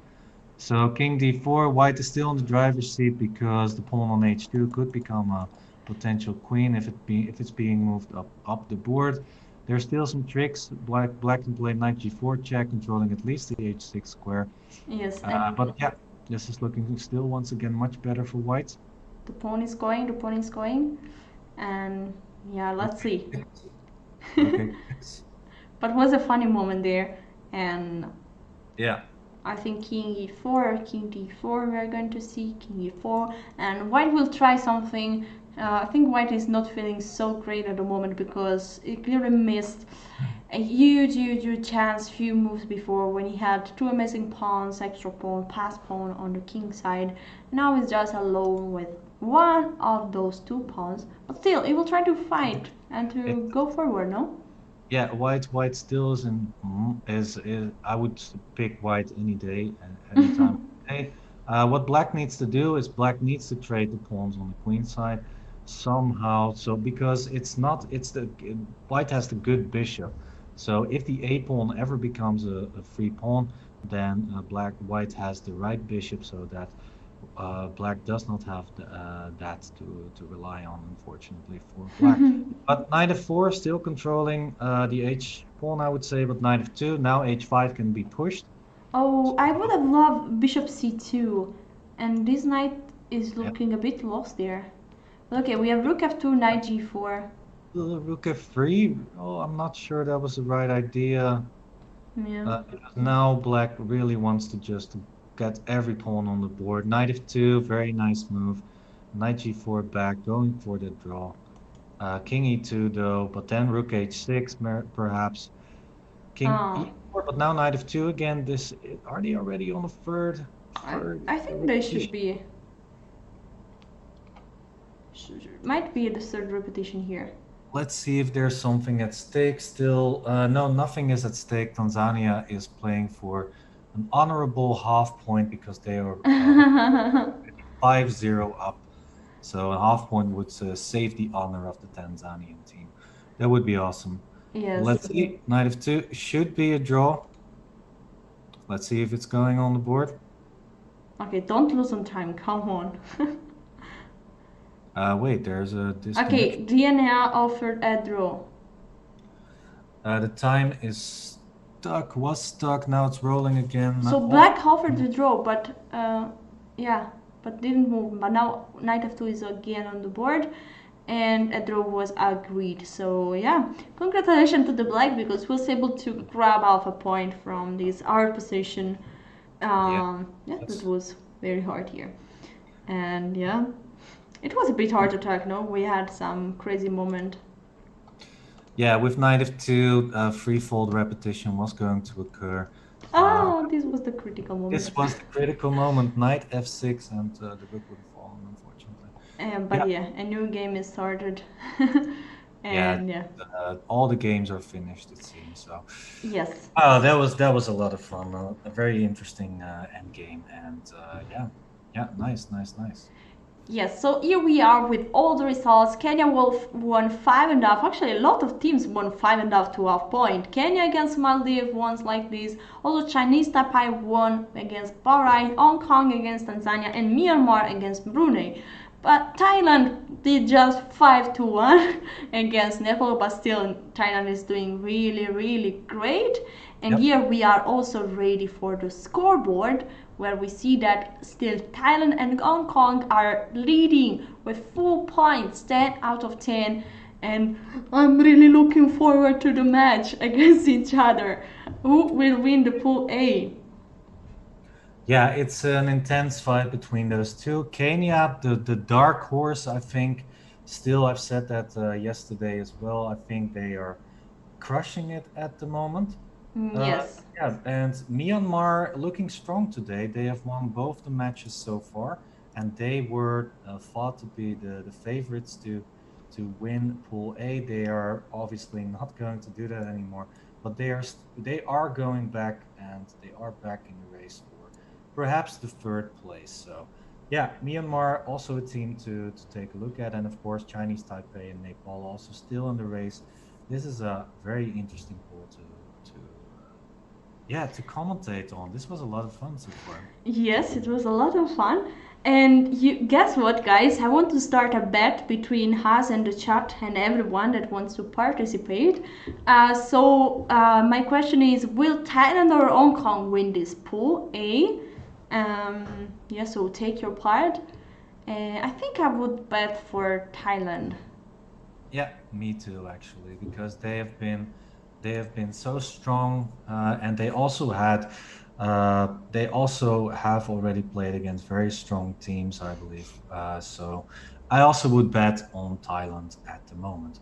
But yeah, so remind you, everybody, the top three teams move on to the next division. So currently that is Thailand, Hong Kong, and Kenya, but we still, of course, have 4 rounds to go, so it's still all undecided. Okay, let's see if we are ready. We have already the pairings of the next round. I guess yes, we have it. So here we are. This is the pairings of the next round. Is the round number 6. And no, we don't have yet the Hong Kong against Thailand, but we have Thailand against Kenya. So first against third Yeah. place. And also Nepal versus Chinese Taipei. Those two are also still in the race for the top 3 spots. But yeah, Kenya against Thailand will be the match to watch in the next round. Yeah. Yes, so guys, this means that the big match that I'm so looking forward to see, Thailand Hong Kong, will be played tomorrow. But yeah, we have still a lot of round to go, and actually, after this short play call, so Pool B will start with the round 4. So yes, stay tuned and see you in 5 minutes for Pool A round 6 and Pool B round 4.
And here we are back ready for the round 6 of Pool A and also for the round 4 of Pool B. Actually, as always, we'll be following the Pool A, the 6th round, but let's announce immediately the pairings of the Pool B round 4. We are going to have some exciting match here. I think Cyprus, Pakistan. No, not really. Let's have a look at the scoreboard. Like this, we understand what was happening there. Yes, Syria, Malta, and Namibia are currently leading. Also, Qatar and Mozambique have 4 points. So Yep. these are definitely the teams that are trying to fight for the qualification. So Yeah. coming. Syria still going strong. Syria also the big favorite in this pool, by the way. They have a very high average rating compared to the others. And yeah, Syria playing against Malta, a big round 4. Yeah, we'll keep you an update, of course, on the scores, what is happening in Pool B. Yes. For us, the focus will be on Pool A because they're already further ahead. They will start round 6 very shortly. Yeah, I mean, lots of yeah, a very exciting match, of course, in round 6, which is Kenya versus Thailand.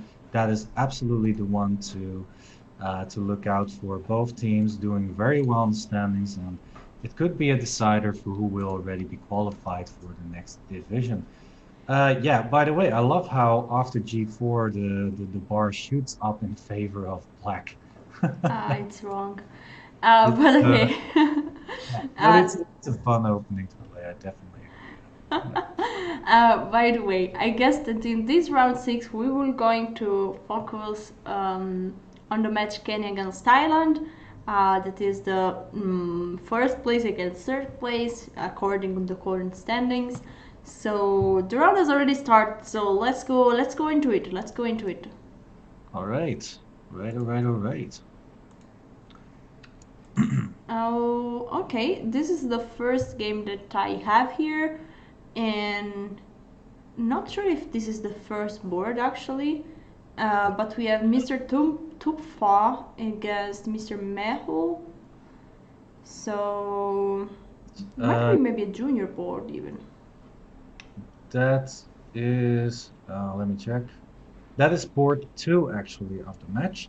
Mr. Tupfa is playing for Thailand with a rating of 1888, and his opponent from Kenya, Mr. Gohil, has a rating of 2033. So the rating advantage is for Kenya with about 150 points. Yeah, so just a reminder, everyone, I'm doing this because the ratings you see right now on the screen are the Chess.com ratings and not the official FIDE ratings. So those are not a good indicator of the player's strength. Yes, and Thailand won all his match up to now. Instead, Kenya lost the match against Nepal.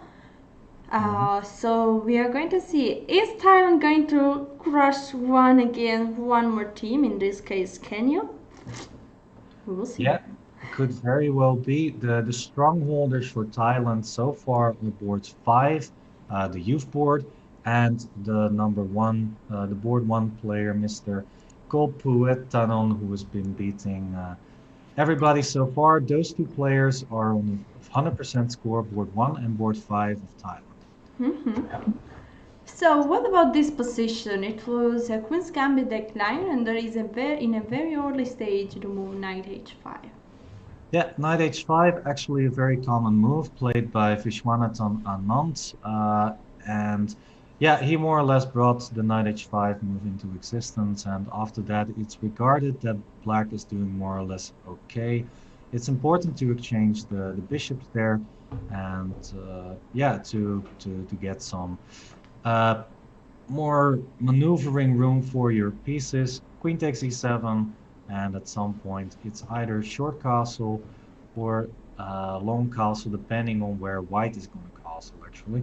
There's a very nice idea that Kasparov actually played in this position, and that was actually a long castle move and a minority attack on the queen side. So he was provoking black with that, but the idea is you're just putting the king on a1, put the rooks on c1 and b1, and start pushing b4, b5, and try to attack on the queen side. A very nice idea that Kasparov took, yeah, introduced at some point. But black has ways to deal with that. It's absolutely a very solid opening. There was, I think, Mr. Duda or Mr. Artemiev who tried playing against this from the black side, and I think it's regarded once again that black is doing more or less okay in this line. Yeah. So yeah. Yeah, so we will see. So long castle is considered still a possible idea. Yeah, you could also play for the break e4. White is not going for that because he played the bishop to e2 instead of to d3, where it could support a break like that. Yeah. But yeah, moves for black could still choose. Short castle is also okay. Oh, okay. Yeah. So bishop d3 might be that white is going for short castle. Somehow rook a1, knight d2, f3, and e4. Yeah, that's very well an idea. An idea to counter that for black is to play c5 then, to try and counter everything so that, yeah, white will not have any space advantage if those pawns are all getting exchanged. So, yeah, it's a very double-edged opening. It's very solid for both players. And the question is, how will they choose to continue? Short castle or long castle for white? And how will That's a good question. Yeah. Okay, let's move to another board and we will be back here soon. Here we are, should be probably the second women board. With the white pieces we have Pornouma from Siri against Joyce and Dirango, the women CM from Kenya. Mm-hmm. It is indeed the second women's board. And the rating update is 1621 rating for the player from Kenya and a 1559 rating for the player from Thailand. Mm-hmm. So from Thailand. Yeah, slightly better rating for Kenya. Yes, the opening was Erosolimo. I guess we discussed something similar yesterday. This time there are the move. There is the move h3, but there is also the move c3. And what do you think about the move c3 in this position? Usually you want to keep the pawns on the white square, so put maybe the best move in this position would be to play c3, c2 back, but that is of course not possible. On the other hand, yeah, the move g4 is now possible because the knight on f5 now has to move towards the ugly square on h6, and if you now play a move like c4, then you still have more or less everything under control. But it is starting to get very interesting because after c4, black can play a move like f6 or f5, trying to break open the position. So I'm not sure how great the position is for white actually. I think f5 would be a good idea. Mm-hmm. Yeah. d4. Yeah, I'm not a fan of the move d4 because now the bishop on a6 has a nice diagonal on a6 and f1. So, yeah, I don't know. I think I would pick black simply because it's a rapid game and not an over-the-board game.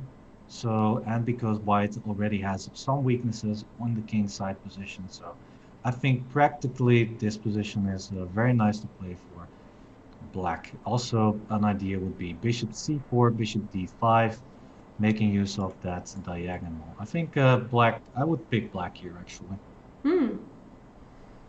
Yeah, might be a bit easier maybe now. Because mostly white is never pushing c3 and d4 in this line, but it's always keeping the pawn on c2, d3. So now the light square bishop has a lot of possibilities, like as we saw, like bishop c4, bishop d5. Okay, I think time to move to the junior board, I think. Let's take a look. This is Prin. Yeah, this is the junior board. I recognize the name immediately because Prin has been has still a full 100% for the team of Thailand. like I said, together with board one, he is one of the strongholders of the Thailand team. Yeah. Yeah, playing against Aguda, so let me give you an update on the ratings as well.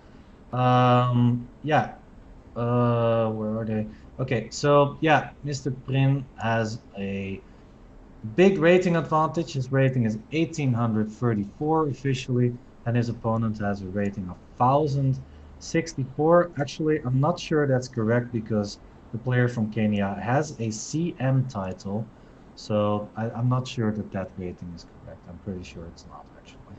Okay, they could get in continental championship title. Uh, Mm-hmm. so could be accurate actually. Uh, by the Okay. way, here we have another Rosalimo, so I guess Rosalimo could be very popular in the last period due to the match Caruana Carson, where was played at least I think twice, no?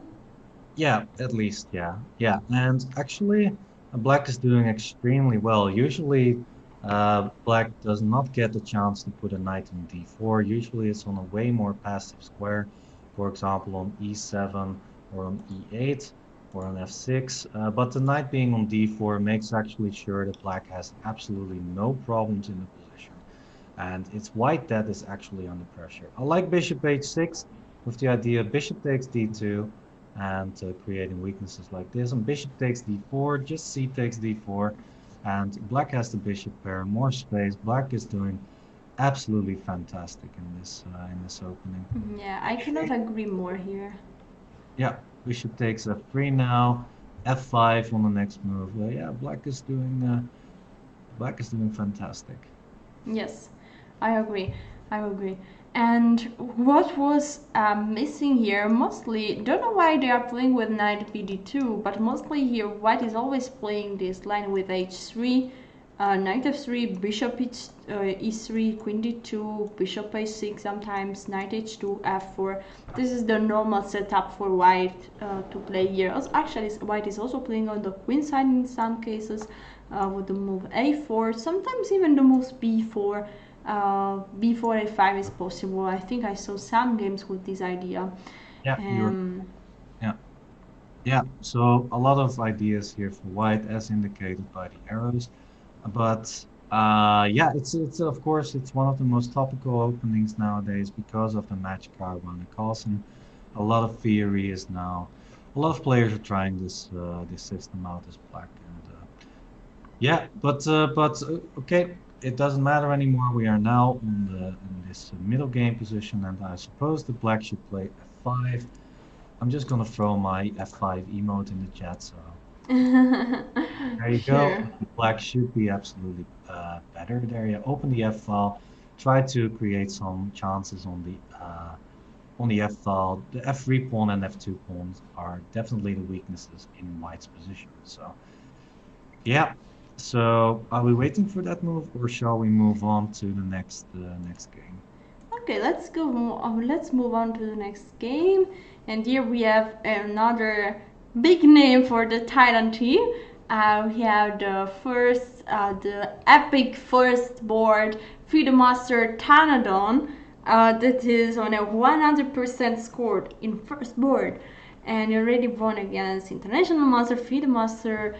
Basically, he won against everyone he Yeah. played. So he's doing brilliant up to this point.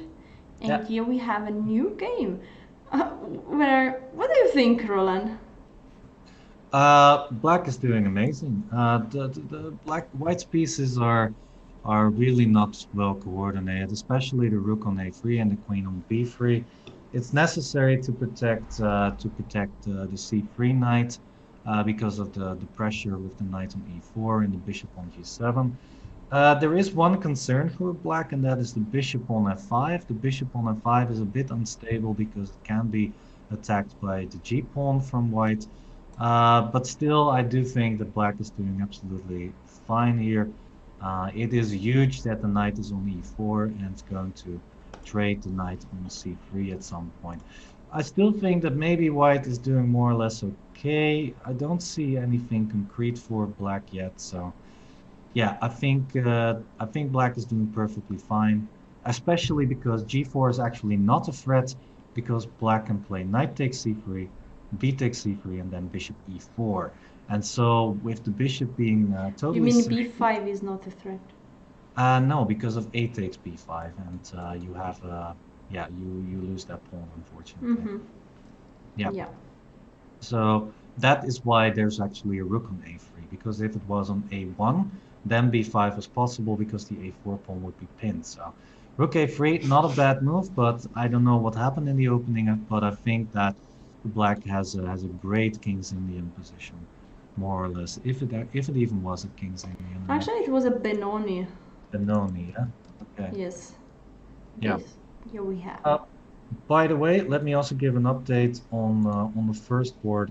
Kenya, we've discussed the player from Thailand already Yes. multiple times, but Mr. Joseph Metu is now on 1 out of 4, so not doing that great for the Kenyan team so far. Although he is of course playing on board 1 and has played against great opposition already. Yeah. His rating is 1972, so definitely the Thailand player with a rating of 2170 something is definitely the favorite in this match, the rating favorite, I must say. Yes, knight bd2 is on board. Could be an idea to play something like knight b6 and c4, rook c8 or c4. Yeah, To involve the move c4, I mean.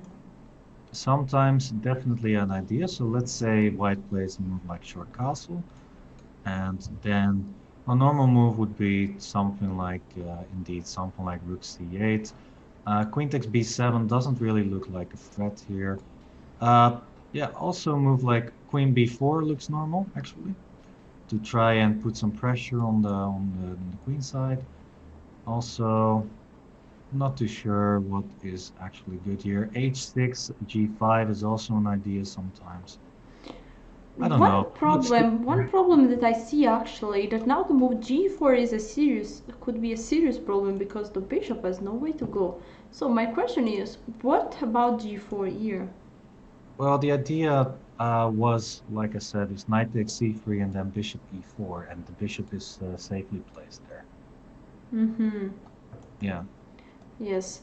And what is the difference after like rook castle, rook c8 and a g4? Yeah, well, the difference here is now that after knight takes c3, b takes c3, bishop e4, the knight is not pinned anymore on f3, so white can play knight d2. Mm-hmm. That is a pretty annoying move for black. Okay, so black should take care about this move, I guess. Maybe just h5, why not? Mm-hmm. We're keeping an eye on that. Or, well, d6 might be a problem at some point. Um, yeah, I think white might have a big idea here with knight takes e4 and bishop takes d6. So yeah, I'm not too sure what is the right plan here for black. Maybe just knight b6 actually. Yeah, because if you play bishop e4 like in the other lines, then you are attacking the d5 pawn multiple times. Maybe instead of knight b6, knight f6 is also a good idea, so that if white plays g4, that the bishop can move back to d7. So yeah, that makes a lot of sense. Knight f6 or knight I like b6, it. like very normal moves here. Mm-hmm. Yeah. Right, so let's see how black will deal with that position, with this position, and let's go on with, I think we should have some female board. Not sure if it's the first, second, or the uh, junior, but we have with the white pieces Glenda Madelta, and then with the black pieces we have Miss Monotone. Yeah, like you said, the first board of the women's, so the third board of the match, and the rating difference is 1427 for Miss Madelta playing with the white pieces, and 1549 Mrs. Munnington playing for Thailand with the black pieces. So once again, a rating advantage for the player from Thailand. Mm-hmm. Yeah, in this position, we have white is a pawn up, I think. Yes, no, no, same pawns. Uh, oh, you're right. 6 versus 7. So white is a pawn up. Oh yeah, yeah, that's true. But it is not so clear because the pawn structure is so weak on the king side that optically seems not so clear. Actually, it seems that the pawn structure of black is doing really brilliant there because it's limiting a lot of possibility for the king, the rooks, and But still, white should be on top here. It's not so easy to attack any of those pawns on the king side. Black does have a lot of space on the queen side. The question is, I think, how can black make use of that? Is a move like c3 a good idea? I'm wondering if that works, because that would open up all the rook files and that would create some nice initiative, I think. I think c3 would have been a great move there, actually. Yeah, I think so. Yeah, so black, instead of bishop b4, could have played maybe the move c3. Yeah, with the idea b takes c3, d takes c3, king takes c3, and then rook c8. Entering on the d file with rook d2 on the next move. Yeah, yeah, that looks brilliant, actually. yeah, Yeah, it and looks I great. think maybe I would pick black in that position, actually. Suddenly, yeah, because black is like 2 pawns down, but he's doing so well with the rooks with all the pieces, and the rook is coming Oh. to d2. And so, how much is worth a rook on the second or seventh rank? 15 points. I have no idea. No, I think it is one of the most dangerous ideas, of course. So, yeah, definitely the rook will be worth more than its Six. initial five. 6, 7, 8. Let's give 6. Let's do 6. Yeah, sure. 6.5. 6.5. 6.5. Deal. So from now on, a rook on the second or seventh rank is worth 6.5 or 6.5 instead of 5. So it's worth a bit more, guys. Yeah, especially in a position like this where you've got clear weaknesses on c2 and on f2. Mm-hmm. Yeah. Okay, but black played bishop b4 instead of c3. Mm-hmm. So now if white plays, now it's a bit harder to open up. Yeah, king d1, I like that. Now c3, closing up the queen side, and king d2 at some point. It's still, the pawn on d3 is a big pawn. Okay, and now e6 on the board. Nah, I definitely think e6 is not the way to go for white. Yeah, is f2 hanging?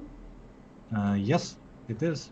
So maybe f6 could be okay. F6 knight h3 could be an idea. Yeah, but the knight will not be well positioned on h3. It's But after maybe f6. f5. Yeah, that's true, but yeah, black can play f5 maybe after that. Yeah. Yeah. Or yeah, I mean the knight would love to be on a better square than h3 where it's very passive. I don't know. It could go either way. I think that black also has ideas with b4 and opening up the b file. It is, yeah. White needs to be very worried here because the pawn on d3 is a big pawn there. Yeah, yeah. It's looking pretty good for black actually, and that is once again, I think the player from the flags are so small. Let me let me see. Yeah, the player from Thailand is the black player, of course. Yes. Yes. Black players. Yeah, so let's go on. I think we have probably a result here. Okay, but there's another match. But Nepal. Oh, oh, oh. Taiwan won. Yeah, well, Chinese Taipei won the game against Nepal. That is also another critical match that we should take a look of. Okay, now let's go back to the match Kenya against Thailand, and we should be at a women board, I guess. We have Naya Gosrani against Sarocha. All right, let me check. That is actually the sixth board, so the women youth board, and the rating difference is quite high, once again in the favor of Thailand.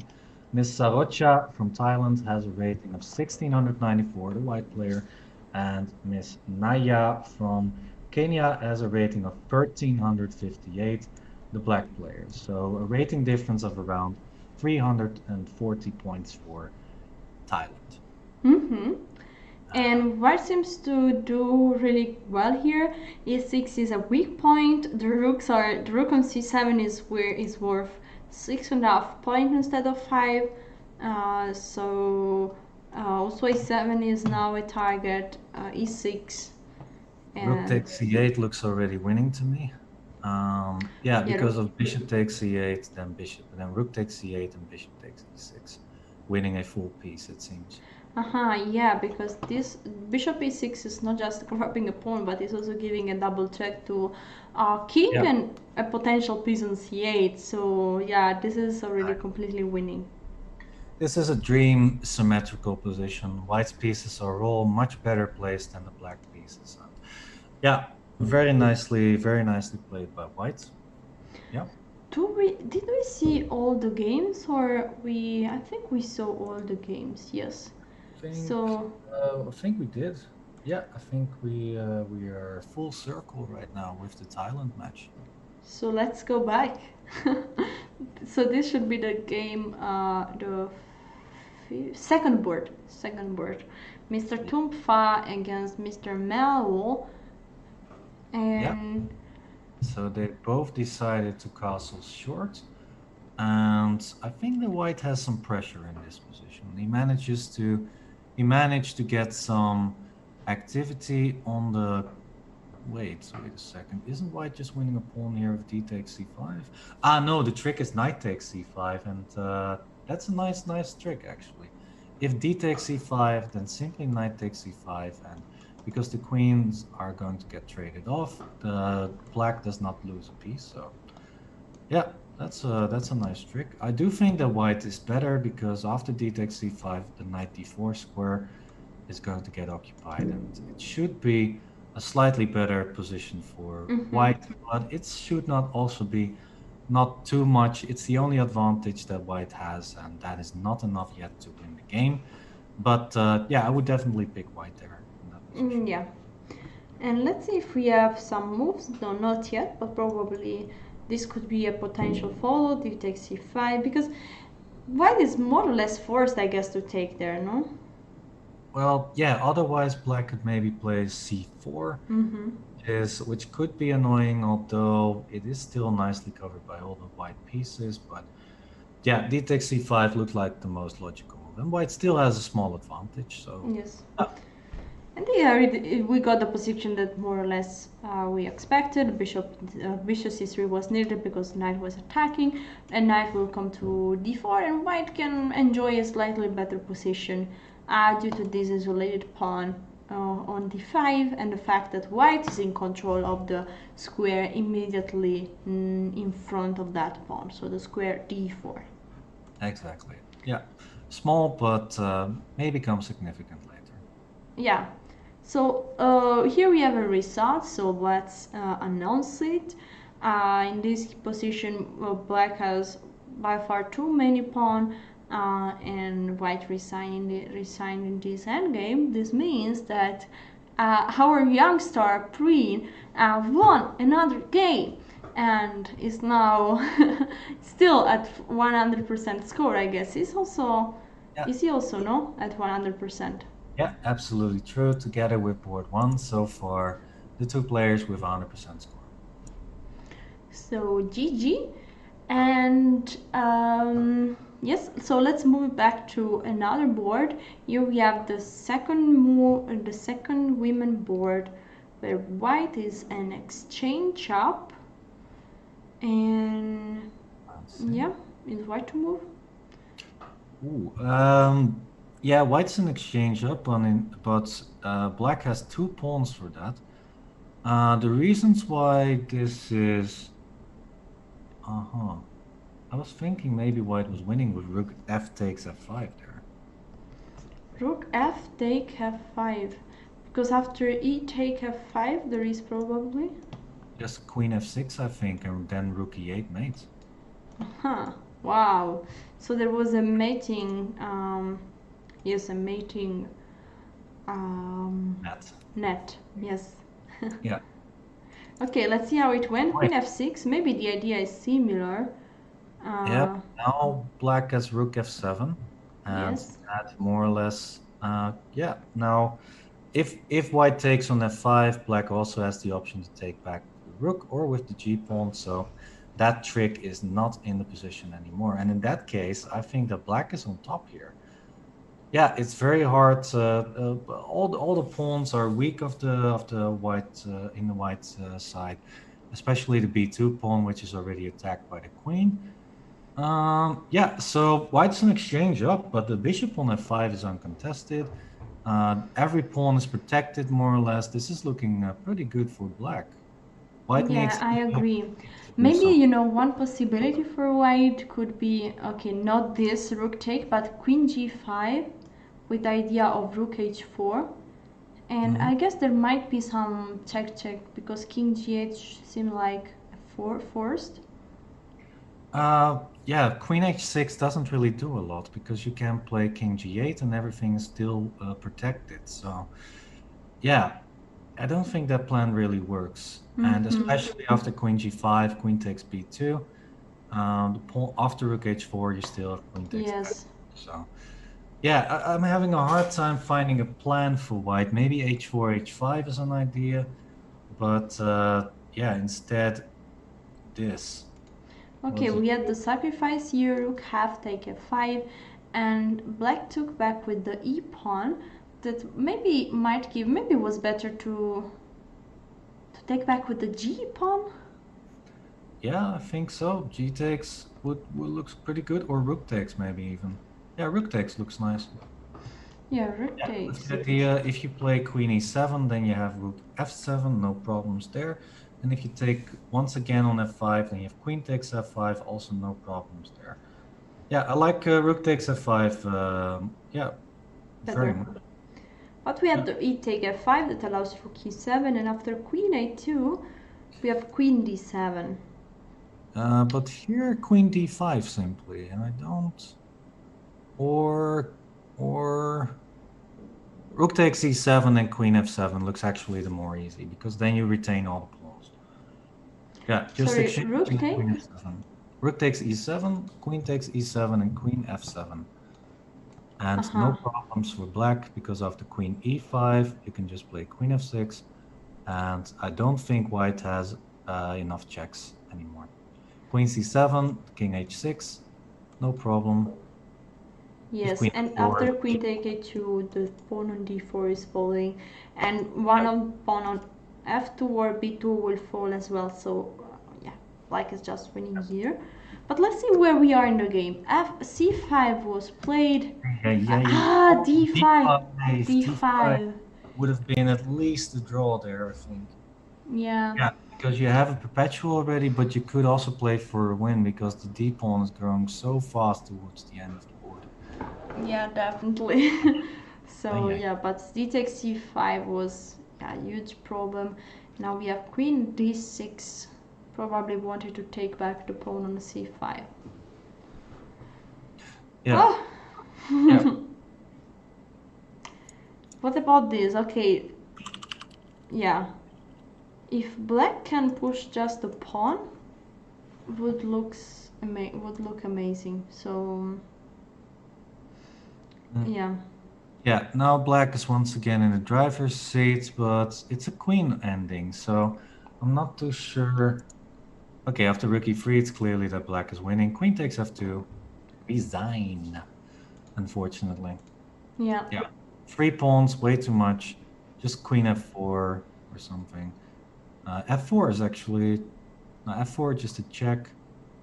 I don't know, maybe just a move like queen b2 looks pretty much okay. Because you want to keep the diagonal. Yeah, the a1 h8 diagonal is quite important so that the black king should be safe. It's a practical move. Maybe there's something better, but Yeah, this maybe looks queen d2 because he's protecting the the pawn as well. And then after queen e5 check. Maybe. Don't know if king h6 and g5 are working or. That's always very dangerous because then you have queen f4 check, g5, rook e6 check. Yeah. 4 looks fine though, because after queen d4 check or queen e5 check, now you have king h6 and there are no checks. There are no checks anymore, yeah. Yeah, f4 looks good. Yeah, very nicely done. So we're actually looking at, once again, this is board 4 of the match, the second women's board in the match. Yes. Okay, let's move to another board. Here seems quite clear that black might win. So a nice point for the Kenyan Joyce, the Kenyan lady, because and she will bring home an important point for the Kenyan team against one of the strongest team of this pool, that is the Thailand team. Okay.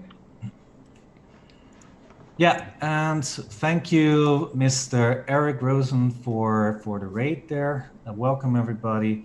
For everybody who just joined us, we are now covering the Olympiad, the Online Olympiad Championship, and we are now currently looking at Division 4, Pool A. Welcome everybody. So yeah, we are in Division 4. We will, in the next weekends, move on to top division. We will give you an update on that, some more information on that later. So keep an eye on the stream. Don't go anywhere if you want to learn more. And so yeah, let's just enjoy some chess. Of course, we are looking at the match Kenya versus Thailand. Those are the two countries that are currently in the top spots of this pool.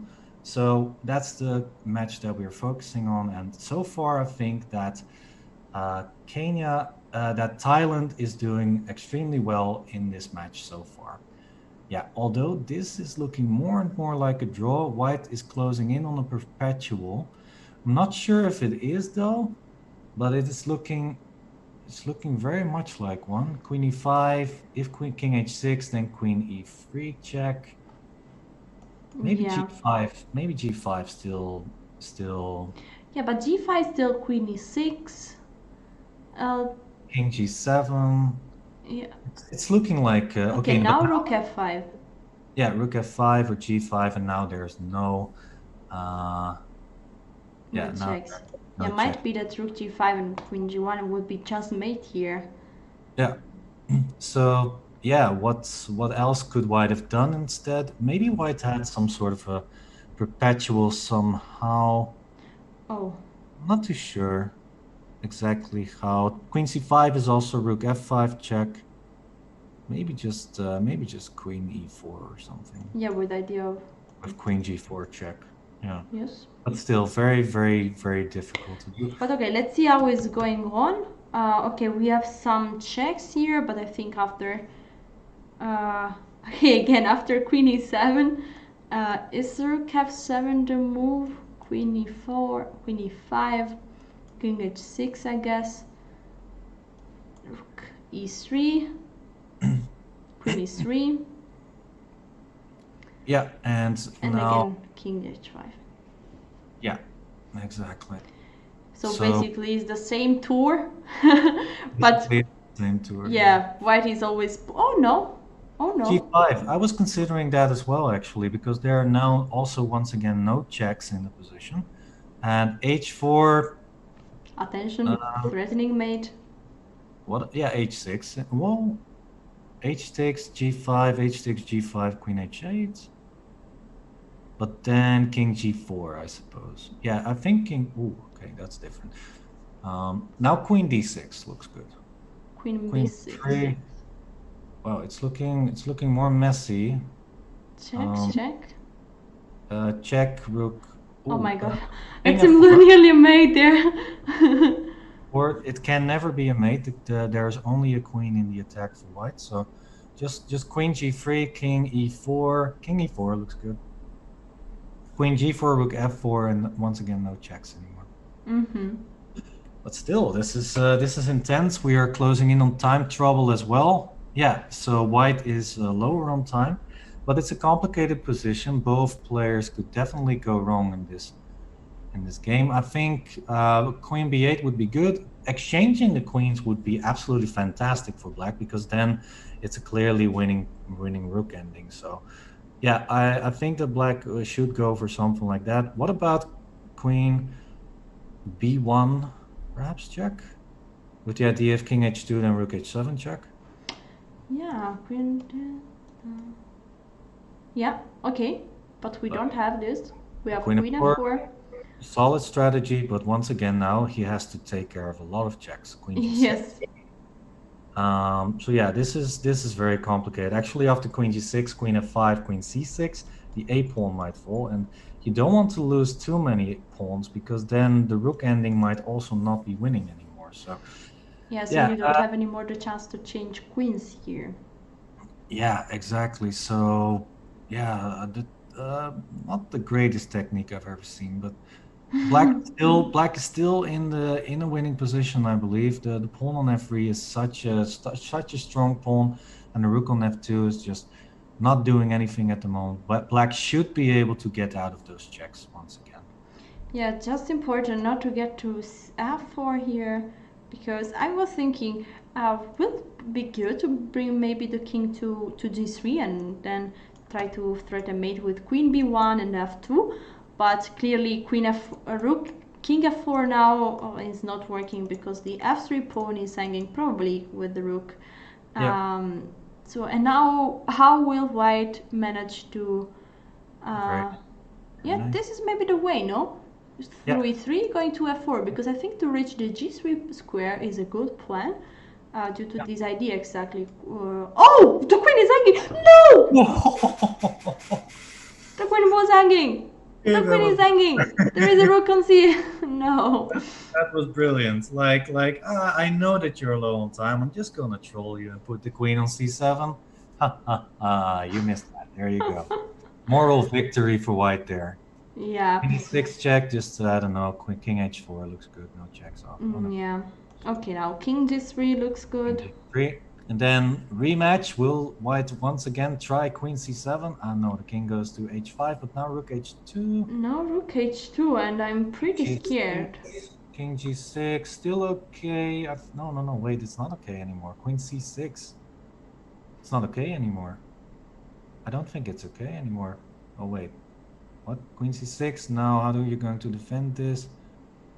No king g5 or king g7. That will be mate in two. Yes. So you have to play rook f6 or queen f6 here. Yes. This is If, important. if queen Okay, f6. please don't move the king. Okay, rook f6. Okay, knight. Queen e8. Oh no, no, no, rook h5, rook h5. Oh darn it. Yeah, okay, okay, there you The go. old building ordered me. Oops. And the pawns are also so far advanced that black cannot create a fortress anymore. This is over. This is over. Queen takes a4 check. Just grab all those pawns. And well, actually, if black can keep the rook behind the pawn somehow, then it's still not that easy. Oh. You still need to find some technique there. But okay, queen d6. Imagine some mate here. Well, that would be brilliant, but king g4. Just go after the a4 pawn. Yeah. Yeah. King f2, good move. Rook f5, but with the rook on f5, I actually took a look at an ending like this.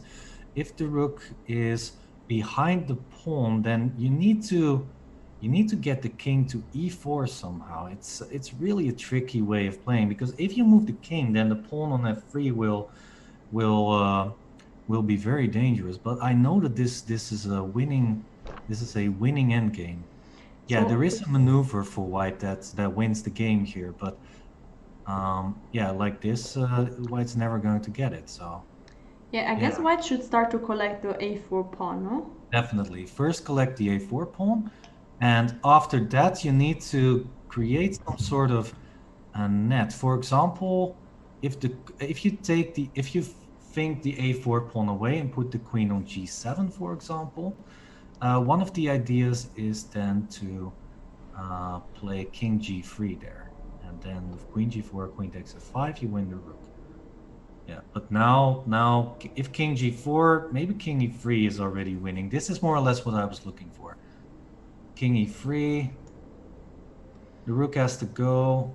Okay, no, I'm not sure that white's going to find the winning way. It's queen g3. Ay, ay, ay, ay, ay, ay. Oh, yo, yo, yo. You said, I'm not sure that white is gonna find a winning way. Queen g3 was on the board. Yeah, but black could have made it so much more harder for white. Yeah, with with king h5, I guess. Yeah, with the rook behind the pawn, it was so hard to. It's actually I took a look at this on my Endgame Tuesday streams, and it was really complicated to figure out how white should win that. It's like a move order thing, a Suk Chuang thing. There would be a really good chance that black could have hold that endgame. But yeah, so unfortunate. Two pawns Yeah. up, winning endgame, and then maybe a practically drawish endgame even, and now it's over. That was so unfortunate for the player from let's see from From Kenya. Kenya. From Yes. Kenya. So Yes, yeah, definitely. And this was also a brilliant and hilarious last game. And yeah, I mean, very unfortunate for the player for Kenya that, yeah, was in a very good position, played really great, but at the end, sadly, yeah, got tricked and lost the queen. So all yeah, right. I think let's that is time to have a look at the yeah, the results. Results. Yeah, all results are in. Oh yes, So, soon they will be in. We yeah, have some clear matches. Chinese Taipei actually won against Nepal, so yeah, big might be that matches. Chinese Taipei is going to yeah, really to fight for the third place because Oh my God. The score of Thailand versus Kenya is actually a 6-0. That is some beatdown you've got there. 6-0. Wow. Against two teams that are going for the top spots in the standings. Ah, that's harsh. But Thailand is really, really on fire. Really on fire. Take a look at all the yes. board points that they have. It's like they almost won all their board games. It's like yeah, they are performing so incredibly well in this pool. And it seems that just Hong Kong might be able to challenge them. But still, we had no direct match, and we are probably going to have this tomorrow because yes, we are now finished with the division A, but tomorrow we are going to have the last three round. So yeah, this is maybe it's good to take a look also at the pool B because the pool B just started and now we are clearly going on with pool B, C, D and D for the all day. So let's see what happened here in the fourth round of pool B that sadly we could not follow, but the games are not yet finished, but we have already some important results. Mozambique won already the match with 4.5 to 1.5 against Namibia. Cyprus won against Pakistan 4-2, and Syria, and this was an important match because Syria won 3.5, 2.5 against Malta. As we see, it was really a tight match. But it means that Syria will be leading the standings of the Pool B. Uganda won 5-1 against Kuwait, and Qatar won 3.5 to 2.5 against Rwanda. So guys, what is our plan now? We are going to have a bit longer break, and in the meanwhile the Pool B round 5 will be playing, so if you want you can follow all the games on Chess.com. And we will be back to go on the third round of Pool B. We will for sure be back with all the results, all the pairings, the standings of Pool B, and we will go on with the sixth round and the fourth round of Pool C.